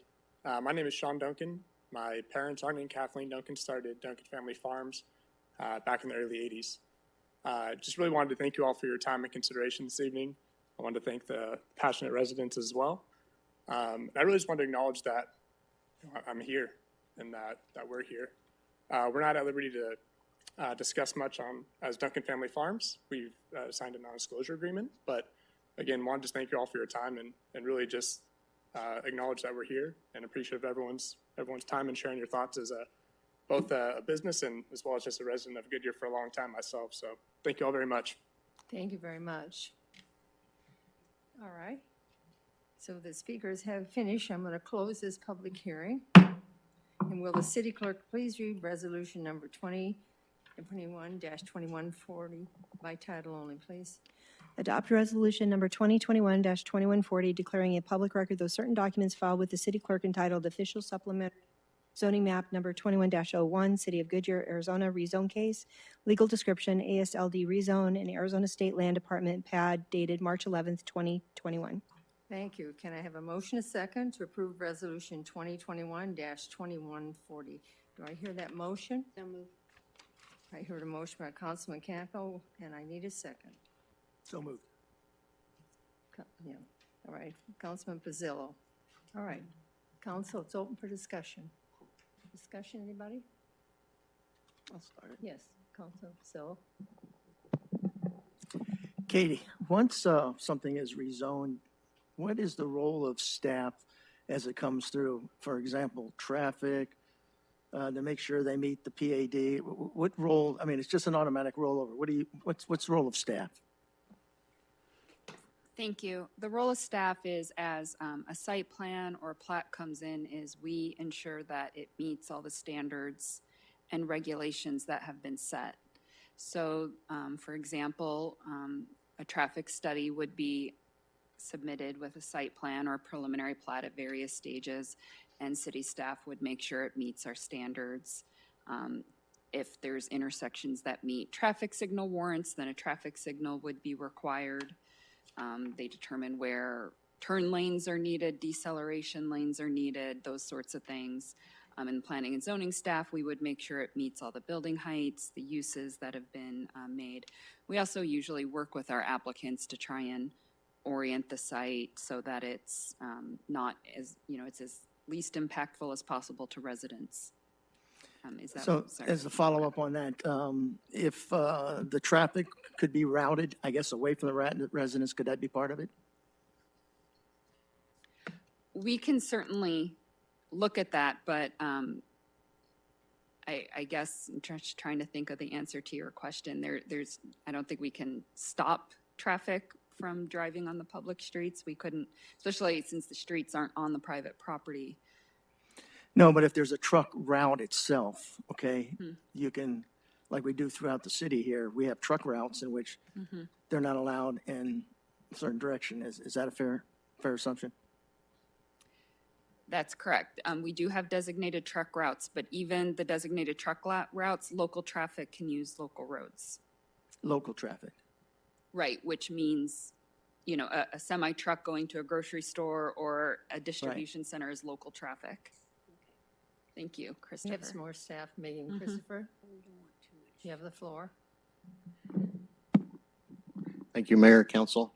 To Katie's point, the city does have designated truck routes. And essentially what it does, and Steve Cinto is here as well, and he can come up and elaborate on this as well, is it essentially says that the truck traffic needs to take the most direct route to either 303 or I-10. Okay. But That's where I that was doesn't, getting truck traffic, correct. But that doesn't preclude local truck traffic either. So there's a balancing act there, but the city does try to be proactive with regard to truck routes, truck traffic. And to your question, Councilmember Pizzillo, if I can for just a minute, the office zone that's shown on the map was very deliberate to limit in the e-commerce or distribution warehouse type uses there. They cannot go there, and that was a land use control in order to really attempt to limit where trucks, what their destination is and where they go. So I don't know if, Steve, you have anything you want to add to the truck route? Apparently I did good. Now, that's the reason why I asked the question.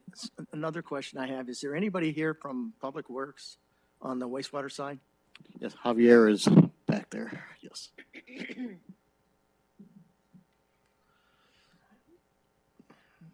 I think I know the answer, but just for the general public, when it comes to your inspection for any new business that comes in, that's industrial in nature, okay? What's the requirement of pre-treatment to make sure that items aren't getting down to the sewer before it gets dumped down there? Can you kind of go over that? Thank you for the question, Mayor and Council.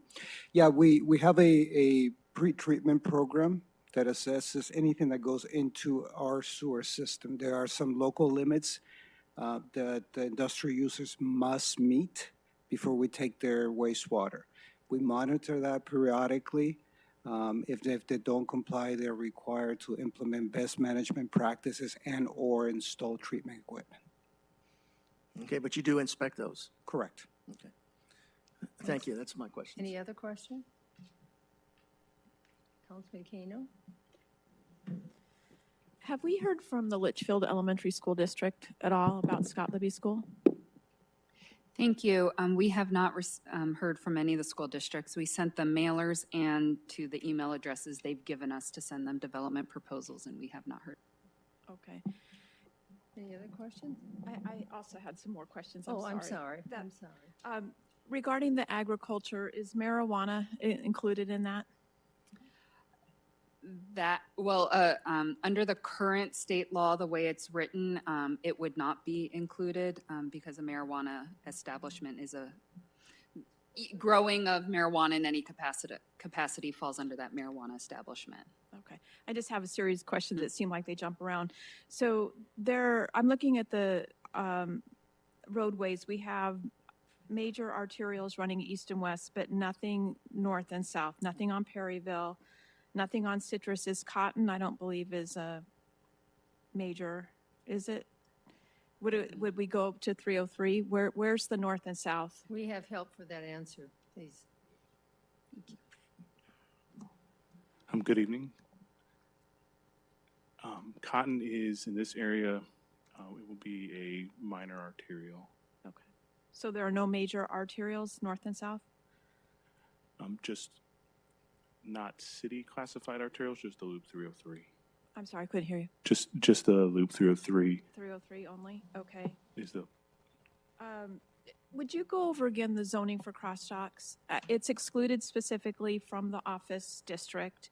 Is it excluded entirely, or is there an opportunity in the industrial? Thank you. It's excluded only in that office district. Okay. It is permitted in the general industrial district. And it is basically just listed as distribution and internet fulfillment uses are not permitted in the office district only. Okay. There was a question about roads, since you're here, how you would measure with Perryville becoming a minor arterial, 2 lanes with the median, what would be that buffer from Litchfield Farms? There was a comment or a concern that would it be maybe a butt to the back of the residence. Thank you. I can. the ultimate roadway right of way in that area would be 110 feet. And then whatever private property exists between the edge of the right of way and their back wall. Yeah, and if I were looking at each other, I've looked at the neighborhood a lot, and obviously, I mean, until it was fully engineered and designed, we wouldn't know the exact answer. So these are guesses, but as you can see here, there's typically 17 feet of where the landscaping and then the sidewalk winds. And so looking at it, I'm trying to look at the close-up I have. It should be about 17 feet then before the curb starts. Unfortunately, the way this subdivision was designed, they put the PUE in their backyards. So like in Goodyear, most of our neighborhoods, there's also an additional 8 or 10 feet of PUE, but in this neighborhood, they're in their private backyard, so that leaves less room of a landscape buffer. So it looks like about 17 feet from the wall to the curb. Okay. The Sedea side is already at full build out on the north side of the street. Or are you talking about, yeah, on Perryville and Indian School are both at full build out. So, Mayor, yeah, that's. Katie, Councilmember Kano, if I can add one thing in on that, thank you for that, Katie, and thanks for showing the map. One thing I'd just like to mention is with the build out of Perryville, since there is an existing condition of Litchfield Farms already there, that additional right-of-way and the things that would be needed would come off the east side of the property. Nobody is proposing to tear down their back walls or condemn anything associated with Litchfield Farms. Because the property would develop, that obligation would take place on the east side of the roadway. Thank you. Ms. Wade made a comment about no site plan leaves for a lot of questions, and I think we're all struggling with an abstract, you know, something in talking in generality. So it leaves a lot to the imagination. But at the point where there would be a site plan, it would come back to council. Would there be a public hearing? Would we then be able to talk about lighting and reflection and noise and things like that? Thank you. Site plans are administrative. They do not come to Okay. council for review. So you would follow established guidelines? Yes. Yes. All right, thank you. Sherry? I want to follow up on that question from Councilmember Kano with the site plan. Obviously, you've taken all the comments in. Would you go for further comments, or what could you explain to the public what the process is for a site plan and a Thank PAD? you. The process for a site plan is the applicant submits all the required documents, which includes, you know, the site layout, parking, landscaping, grading, utilities plans. And staff takes that, reviews it, you know, and I'm talking about the entire city staff of who's involved in the various reviews. And there's studies that are included with that. And basically we find where the deficiencies, where they don't meet city standards, we give those comments back to the applicant, and then they have to bring the site to city standards. And once they do, they get a site plan approval. And that's when they can move on to their construction plans. which Okay. are just more detailed. And that's the process for all site plans everywhere in the city. And you have everybody's comments down, so you would be able to keep those in mind as you're working with an applicant, any applicant, when you hear this many comments. We can make requests, but basically what's written in the PED is what we would use as our guidance. We wouldn't use letters and comments we've No, I mean, received but from when the you're public. reviewing it, when you're Mhm. reviewing it with, you can kind of keep that in mind that Yeah, traffic and again, it issues- would be a request. Mhm. So if the applicant said, we don't want to do that, then that's the legal authority staff has. Now, with regard to this slide that's up here, that's 500 feet before the building starts, or how many feet till the building starts? The building could start at this blue area and be 56 feet tall. Okay, at the end of the blue area, the blue to yellow area. Yeah, they could Okay. build in this yellow area. And The so- edge of the yellow area is where they could go up to 80 feet tall. Okay, so the 56 feet is in the yellow area, and that is approximately over a football field, I would say. Someone mentioned a football field, so that's over, that's what, 1, 2, what? 120, 130. I can't see the 120. My eyes aren't that good. 100. So Yeah. it's more than a football field distance, so we can kind of visualize. Where buildings start, yeah, it's like about 350 to where buildings start, from the back of the house to the buildings start. And then it gradually goes up 500 more feet from that. The 500 feet is measured from the residential use, so it's kind of there's two different measurements working here. So we measure the 500 feet from the residential, so there's some overlap. Okay. This is the property line, so we measure the building setback and landscape from the property line. And then I do have a question with regard to the state land trust. I believe we have the attorney here, if she may.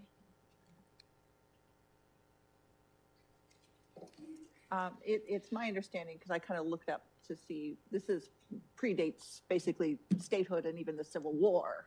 It's my understanding when this first came in. So this is part of our ability to become a state land trust. So Mayor and council members, to answer the question, the various properties designated by section of land were designated as state trust land as part of the Enabling Act. So it predates statehood. And it's my understanding, if you could explain what the purpose is, is it clearly just monetary purpose that we're looking at? Is that what the Constitution requires, or is it other purposes as well? What is the constitutional authority? So the mandate charges the state land commissioner to manage the land to maximize the value for the trust beneficiaries, which are those 13 institutions, most of which are educational based. And so that's done through the leases and grazing and agricultural and commercial leases. Many commercial developments in the state are actually on leases and not on auction property. But the other way that the trust generates revenue is through auctioning the land, which is a permanent sale where that state trust land does become private land. And that is the proposal for this property, is to transfer it to an auction, which is scheduled in April. And just one more quick question, just so we make sure everybody kind of understands. I want to make sure everybody understands where the money goes. It does not come directly. If it's in Goodyear, it doesn't come to Goodyear, or it doesn't go to Buckeye. If the land's in Buckeye, it goes to, you could explain.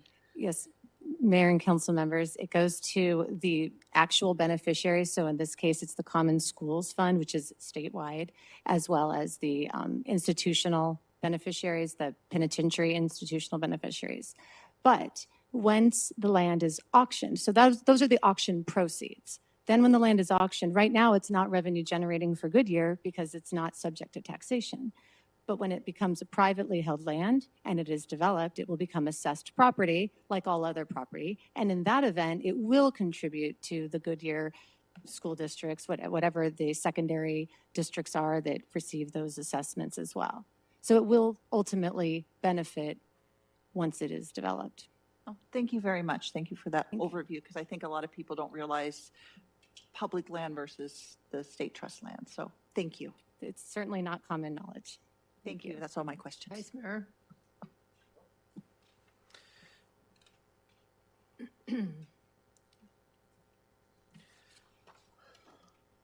I was going to do this in the form of questions, Katie, and I figured I'd save you the effort. There are a number of comments made tonight about what else we'd like to see there. We'd like to see retail, or we'd like to see something else. And you mentioned early in your presentation that those uses are not allowed in this area because of the Luke restrictions. Is that correct? Did I get that right? Yes. Okay. So while there's things that I think we all would like, and that includes single-family residence or even multifamily, are not allowed in that area. So the only thing that is allowed there is either a type of zoning for industrial use or agriculture, effectively. Is that correct? Yes, the retail uses are allowed in the corner section. In the corner, yeah. Certain retail uses, yeah. But we couldn't put a mall there or a power center or something. Challenging. Yeah, it'd be very challenging. So I think that becomes the real struggle for us, which then leads us to the general plan. So there were comments made about this having been zoned or appropriated to be industrial recently. That's not the case. Our last general plan, we reaffirmed that, but it has been industrial in the general plan for how long? At least since 2003 general plan, the last general That's plan. what I thought. Yeah, I've been here since 2001, and it has been in the general plan for as long as I've been here. So that wasn't anything that just happened. It's been that way for a very, very long time. Somebody asked the question, why allow that? And I think the better question may have been, why did we allow Sadea to be built where it is, given where it's at? This council did not do that. That was done back in the early 2000s. That's probably the better question. So here we are today, is the issue. And you know, a lot of comments have been made, a lot of stuff in the written comments that the clerk read were about it. It's all about the money. We didn't instigate this. This came to us. And I think that's an important distinction, that when somebody comes to you and says, we want to buy this land and we want to work on it, we then have to respond to that. And that's the challenge. If we had gone out and said, like we did with Trader Joe's, and said, hey, we want you, come here, that would be, I think, an entirely different situation. So we're almost in a difficult scenario that we've got someone who's interested in purchasing that, and when they purchase it, they have some rights to build on it. But there was nothing that was done behind the scenes. There was nothing that was done, you know, in 2012 or 2013, or, I mean, none of that happened. It's been on the books forever because of the Luke restrictions. And I think that's difficult for us to remember as a community when we deal with that. And from my own experience, our first house was in the neighborhood of Indian School and Litchfield. And we heard Luke, and we had to sign the little thing. We heard the Jets occasionally, and that was awesome. I've moved to 155th and Indian School, and my pictures rattle on the walls. Mm-hmm. I knew it was there. It was irritating. It's not from poor construction, it's from the No, plane. it's not. Okay, I mean, let's make sure we're covering our builders, huh? well, that's true. And I did the remodel, so perhaps it's not poor construction, but I think we all run into some of those challenges. And the same thing with the 303 and PV 303 and all the industrial that's gone up in that area. And we have to remember that industrial is not just making things. You know, we talk about Sub-Zero and they're a great community partner for us. But those industrial type things also include data centers, and they also include internet fulfillment, which are taking the place of those strip malls that we all want. And just kind of a general statement that those are replacing the revenues that we are losing by the lack of those retail places that are going. internet fulfillment is bringing revenue into the city that allows us to build 3 fire stations simultaneously in a city hall and a rec campus without touching the property tax rate. Those are the things that allow us to do that. And so it's not all about the money. And I think that there's that very delicate balance. I'm sure if I lived in the Sadea community, I would be as upset as you are about, oh my God, what is going on here? I know there were areas in the city when we were relocating that I was looking at zoning maps to make sure I wasn't going into a place that I knew was going to eventually turn. And that's the greatest challenge that we have. So, but I think the inference that this was done recently is just, I want to make sure we get the record clear for those that are here tonight. This has been ongoing and not zoned, but targeted in the general plan as an industrial area for almost 20 years now. And it's not anything new. And I think that's kind of all I want to say on that particular subject. Everybody else hit all my other little notes. So thank you. Brandon, go ahead. Yeah, I spent about 45 minutes to an hour, I think, today talking to Chris and Katie, and Bill and everybody else hit a lot of the points that I was going to hit. That, that the state land trust came to us, and it's user driven, and also that if for some reason that use doesn't happen, it expires in 2 years from now as well, and then it'll come back to council, and we would decide what to do at that point as well. The other things I wanted to hit were, that wasn't the general plan. I was on the general plan, the last general plan committee as well, with Katie. So like to Bill's point, it's not new. It was in there as well. The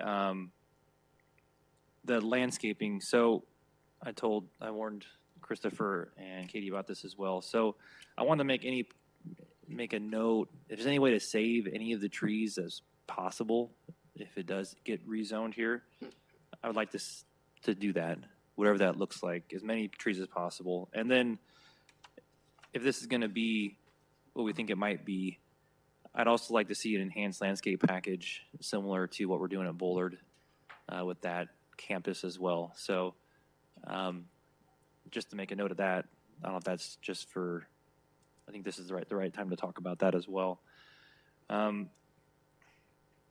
So, and I understand, because I was just over in the Litchfield neighborhood yesterday, and then I was in Sadea the day before. So I know part of it, because I used to go to Duncan Farms for the field trips and things like that as a kid as well. So, and the big baby on the I-10, that was the landmarker to go to California from here. So, and I know Duncan Farms is now over on the east side next to the rose farming and everything else as well. So I know there is still land for farming. I mean, there's leases right now for farming.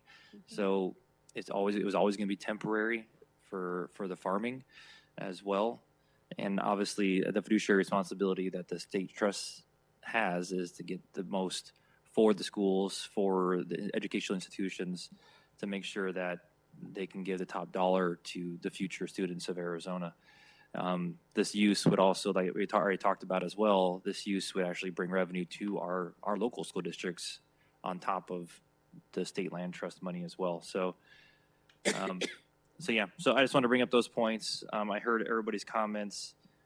Bill hit pretty much a lot of people's comments about the water, the growth, how the money is going to be, where's it going to go, and then also the traffic as well. So I was actually thinking about buying this the other day, and I looked at the traffic just to make sure what that would look like in the future as well. So there's lots of potential growth in the future. So just want to hit some of those points. So thank you.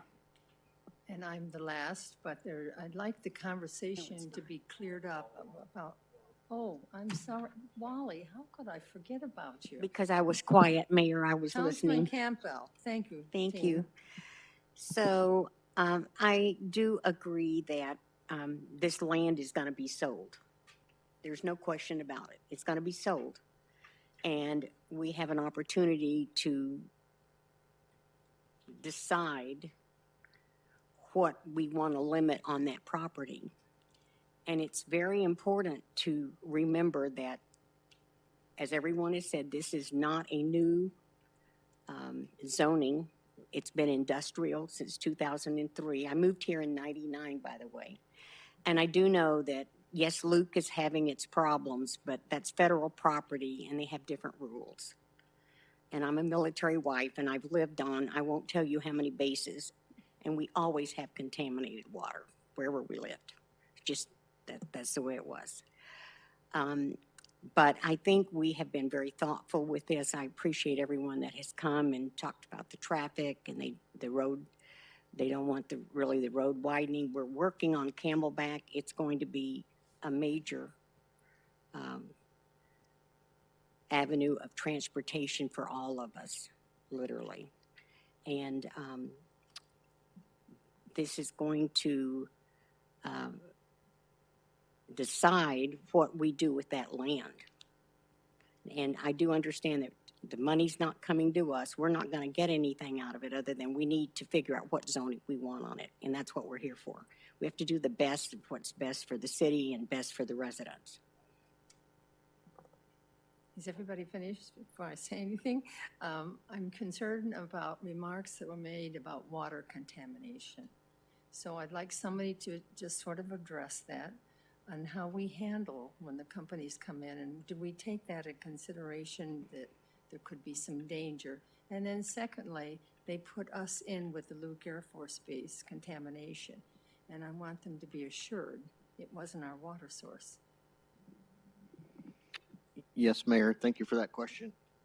Javier can talk about the water issue.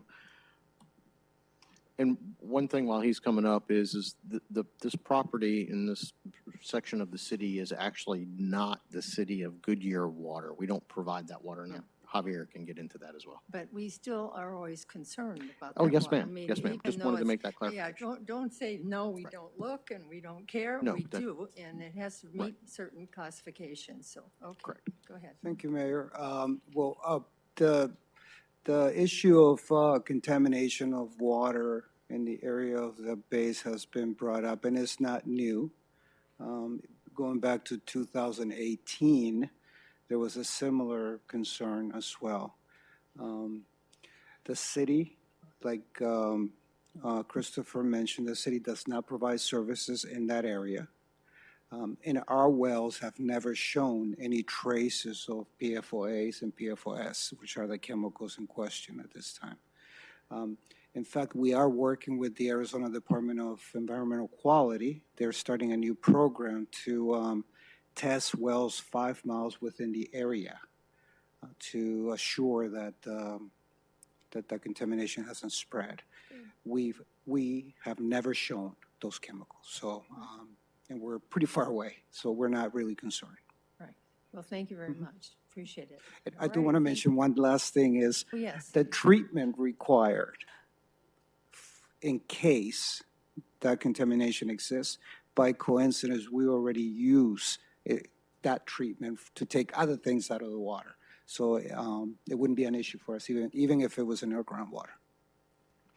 And Mayor, if I may, Yes, you may. just to piggyback on Javier's comments here, anywhere in the city where there is a project that's proposed, especially industrial and even commercial too, when those plans come through the building safety department, we include the industrial pre-treatment process associated with that and work closely with those developers or applicants or builders or whoever it may be. Early on in the process, we engage Javier's team in what we call the pre-application meetings, even before when they're still thinking about the projects, to ensure that they understand what the expectations of the city are, what the treatment facilities can and cannot accept, the limits, how much, and all of that. So it is something that the city takes very seriously, and we work very closely with Javier and his team. Well, thank you very much. I was very confident in that, but I want to make sure that our citizens become more confident in our water source. All right, is that it? from the guys, the team here? Okay, that's what we're gonna do. So will the city clerk please read ordinance number 2021-1497 by title only, please? We have to do didn't the roll vote for call vote on last the one? resolution. Oh, I'm sorry. Go ahead, would you read the resolution? Vice Mayor Stipp? For the resolution. Aye. Councilmember Loretano? I'm tired of my mistakes, I know. Councilmember Campbell? Councilmember Hampton? Aye. Councilmember Kano? Aye. Councilmember Pizzillo? Aye. Mayor Lord? Aye. The motion carries. All right, so will the city clerk please read an ordinance number 2021-1497 by title only, please? Adopt ordinance number 2021-1497, conditionally rezoning approximately 1,060 acres generally located east of Perryville Road, south of Indian School Road, west of Citrus Road, north of McDowell Road, amending the zoning map of the city of Goodyear, providing for a non-abridgment, corrections, severability, an effective date, and penalties. Can I have a motion second to approve ordinance 2021-1497? Do I hear that motion? So moved. Second. I heard a motion from Councilman Kano and a second from Councilman Loretano. Open for council discussion. All discussion take place, so roll call vote, please. Vice Mayor Stipp? Aye. Councilmember Campbell? Councilmember Hampton? Aye. Councilmember Kano? Aye. Councilmember Pizzillo? Aye. Councilmember Loretano? Aye. Mayor Lord? Aye. The motion carries. Okay, we're going to take a break, okay, Thank you. because everybody's a little tired. Thank you. And then, so 10 minutes, is that enough? Mhm. Okay, 10-minute break. It's 8:09 now.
Just tell me when, are we ready? Ah, there it is.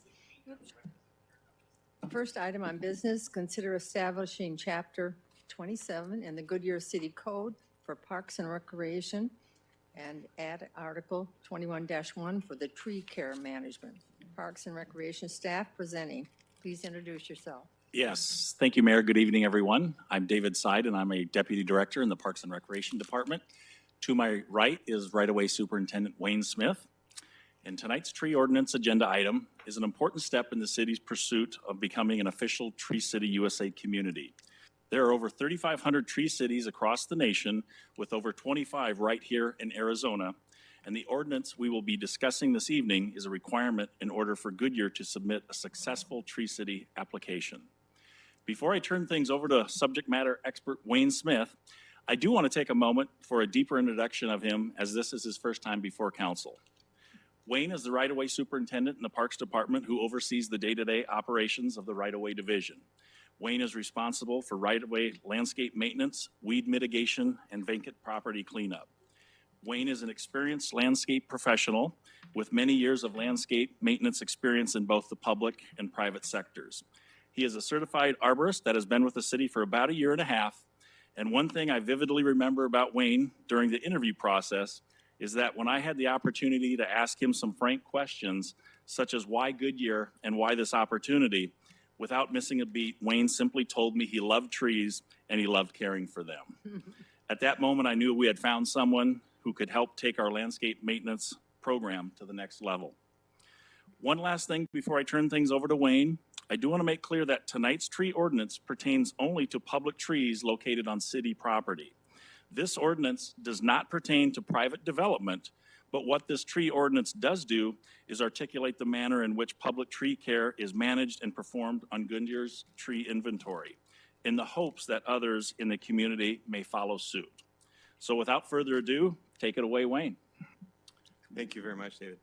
Well, first of all, this will not be an hour, so you guys are good. In 2018, Goodyear adopted the fiscal year 2021 strategic plan. One of the goals listed under this plan was to complete a bike and pedestrian study of shaded paths and sidewalks. Out of this plan, the recommendation was for the city to become a member of Tree City USA. The Tree City USA is a program put on by the Arbor Day Foundation and managed by the Arizona Department of Forestry. Some of the benefits becoming a Tree City USA member are to improve community pride, gain recognition for our city of Goodyear, demonstrate our commitment to a healthier environment, and access to grants for future projects.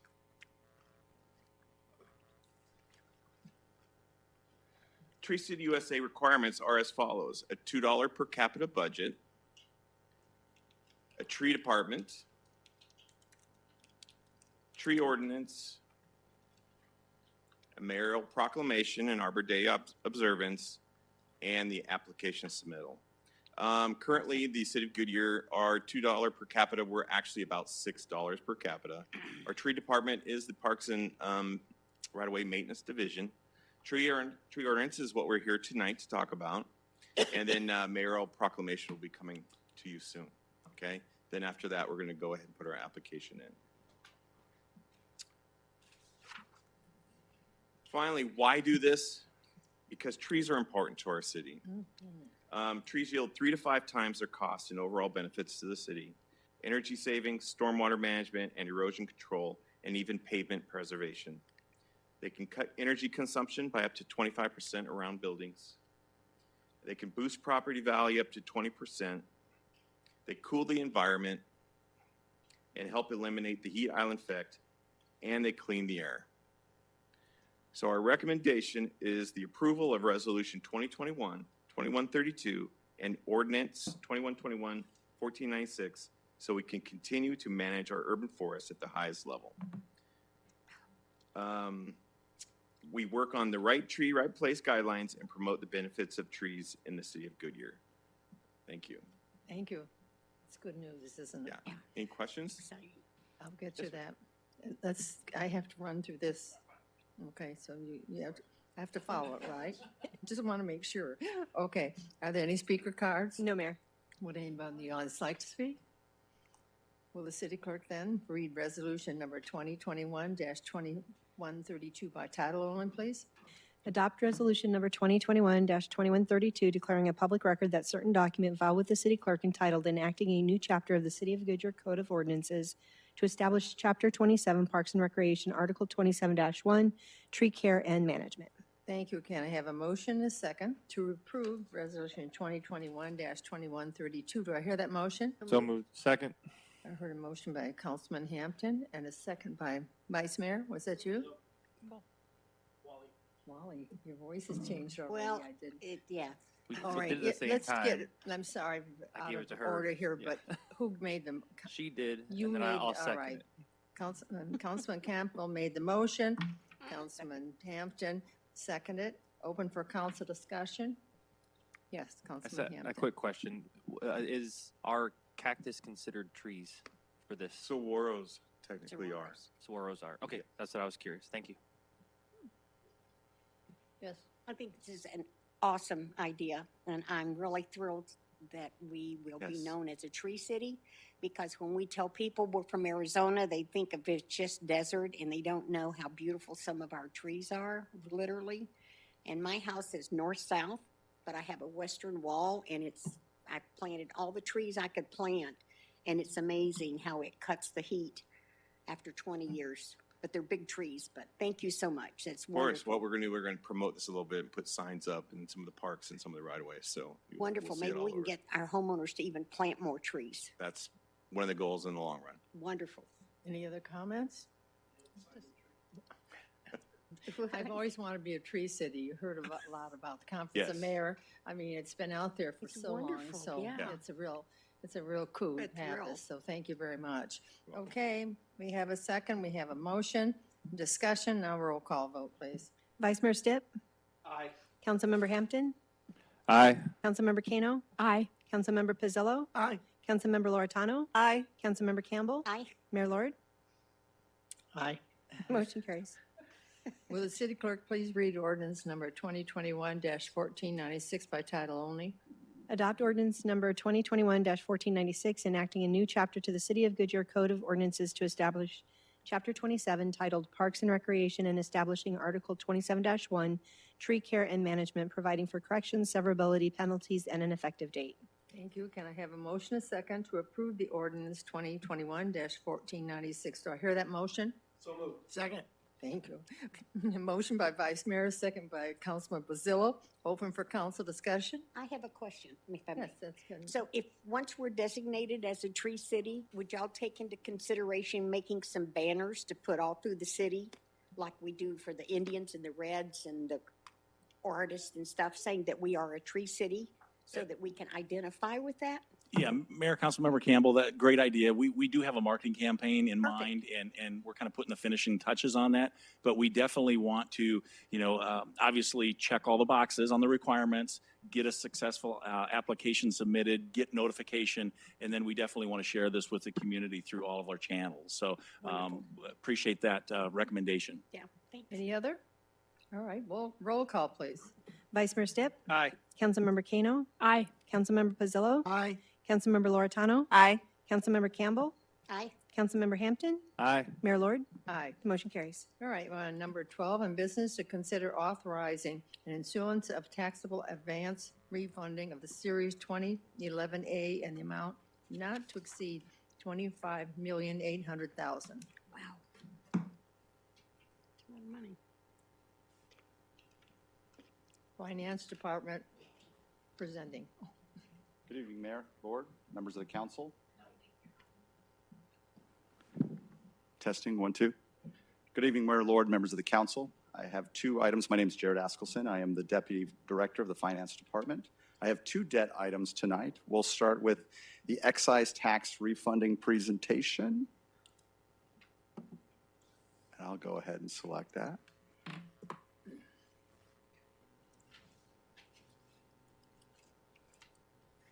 Come on. Okay. So of course I have a story. We'll do the Cliff Notes version tonight. The Cliff Notes version.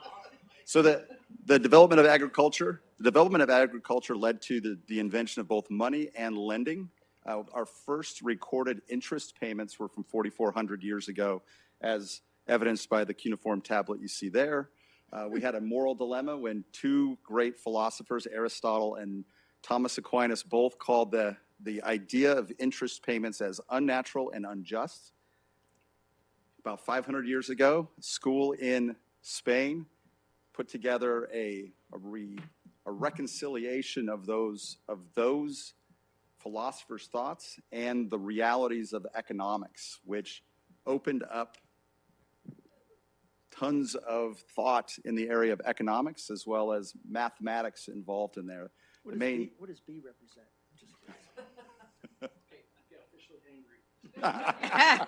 Yes, yes. Key point off this slide is the risk assessments there at the bottom is one of the key elements to assigning interest to any borrowing is the amount of risk that is involved in the transaction. The way that risks are assessed for cities is with a bond rating. So as you can see here, we recently went out and brought in the rating agencies of Standard & Poor's and Moody's to rate our two obligations that we have tonight. The first is our excise tax obligation, rated at AA+ by Standard & Poor's, AA1 by Moody's, one step below the AAA rating in both areas. They cited that our strong sales tax collections over the last few years certainly have reduced the risk in our city, and that's why we have an AA+ and a AA1 on this current refunding. So let's talk about what is a refunding, why would we do it, and where do we see the impact. So a refunding is issuing new debt to pay off outstanding debt, similar to refinancing a mortgage. So in this case, we are refinancing our public improvement corporation, municipal facilities, revenue bonds, series 2011, with excise tax revenue refunding obligations 2021. Why would we do it? First of all, it's 8 syllables shorter, so it's easier for me to say. Second is to take advantage of lower interest rates that we're seeing right now. And also we want to minimize the use of our public improvement corporation as there's more administrative work that is done with a PIC. These obligations will not be PIC issued. They are just excise tax obligations. Finally, we refinance because it's a tool that we use for strategic debt planning going forward. Where do we see the impact? These bonds are backed by excise taxes. That's sales tax, franchise tax, state shared revenues, and fines and forfeitures. We will also be indirectly paying these bonds with those. These are the remaining infrastructure that's backed with these bonds, our ballpark infrastructure, but we will be indirectly paying that with those excise taxes. The issue amount is total of just under $25.5 million.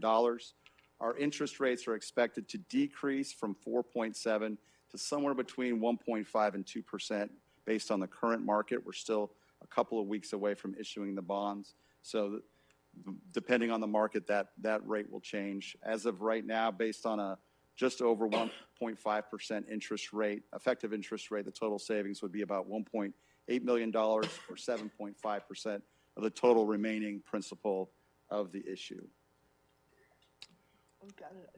The payments that we see here, you see in red, that's what the refunding series will be. The blue is what our current series is. We have planned this so that for the next 2 years, because we have rather low payments in this series, we're keeping them similar to what we have today, but in 2023, we'll be reducing our payment by just over $400,000 each year. Overall, for all of our excise tax supported debt, you can see the impact. While it looked like it was, you saw a big jump from 23 to 24, when you mix that in with all of our excise tax supported debt, it's more of a smoothed out graph that you see here. So with that, are there any questions? But you have to pardon me. Are there any speaker cards? No, ma'am. Okay. Does anyone in the audience want to speak? Then will the city clerk please read resolution number 2021-2135 by title by title only, please.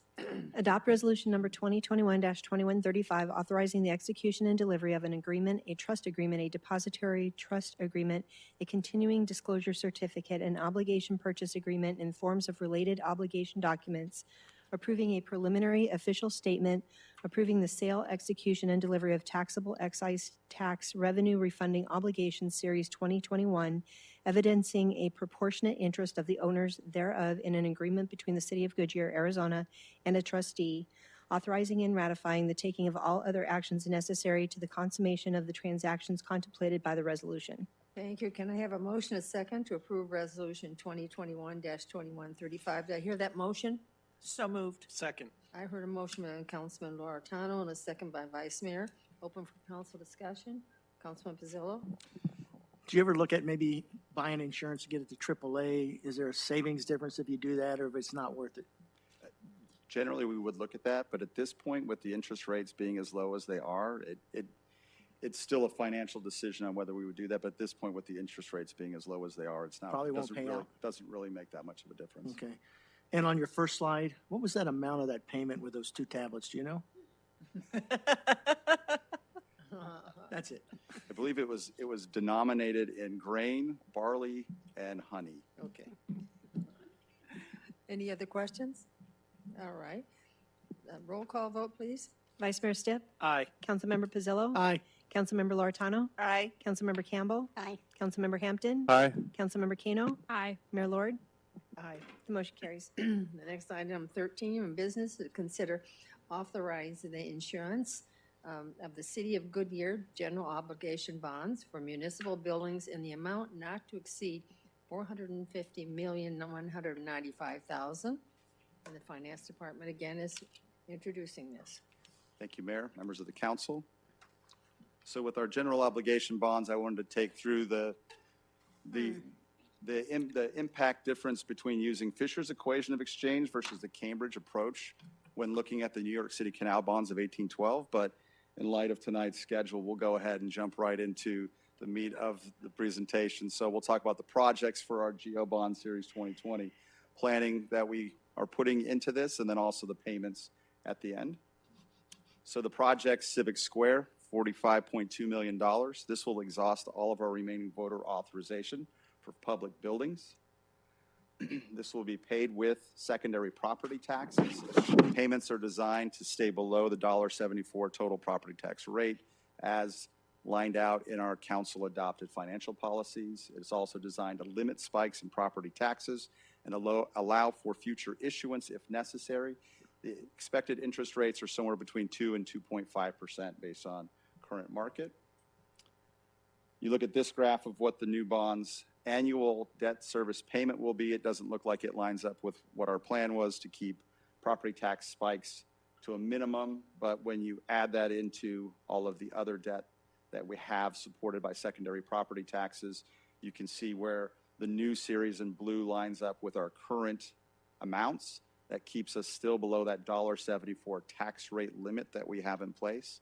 The other thing that I'll point out is that tax rate limit, as it's shown here, does not have any additional assessed valuation growth, even though we've seen growth over the last dozen years. This is a more conservative picture that you're looking at here. For the GO bonds, our Standard & Poor's rating is a AA, not a AA+, but we do have the AA1 on Moody's. Standard & Poor's did change our outlook from stable to positive, which is generally the step that you take before you see an increase in the future. One of the things they're looking at is just seeing if the development that we are currently seeing and seeing that if the policies and practices we have in place, we're going to keep doing those over multiple years. So we expect that we would probably see that upgrade in the future, but at this point, we're still a AA for Standard & Poor's. And with that, are there any questions? Thank you very much. Sorry. Are there any speaker cards? No, Mayor. Would anybody in the audience like to speak? Then will the city clerk please read resolution number 2021-2134 by title only, please? Adopt Resolution Number 2021-2134, authorizing the issuance and sale of City of Goodyear, Arizona General Obligation Bonds, Series 21, delegating the authority to approve certain matters with respect to the bonds providing for the annual levy of a tax for the payment of the bonds, appointing a registrar and paying agent for the bonds, approving the form of certain documents and authorizing completion, execution, and delivery thereof, delegating the authority to approve and deem final a form of official statement, ratifying all actions taken and to be taken with respect to the bonds in furtherance of this resolution, and authorizing any necessary budget transfers related to the bonds and the projects financed thereby.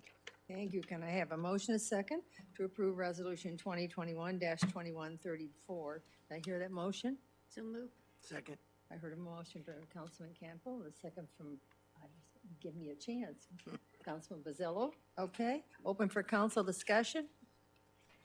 No discussion? Roll call vote, please. Vice Mayor Stipp? Aye. Councilmember Loretano? Aye. Councilmember Campbell? Aye. Councilmember Hampton? Aye. Councilmember Kano? Aye. Councilmember Pizzillo? Aye. Mayor Lord? Aye. The motion carries. Well, we're down to the end. So does council have any comments or accommodation reports, current events, or requests for future? None? Okay. I'm going to turn it over to our city manager. She has nothing to say. So I'm just going to say, the future meeting will be a work session on April 5th, 2021, beginning at 5 o'clock. No further business. This meeting's adjourned.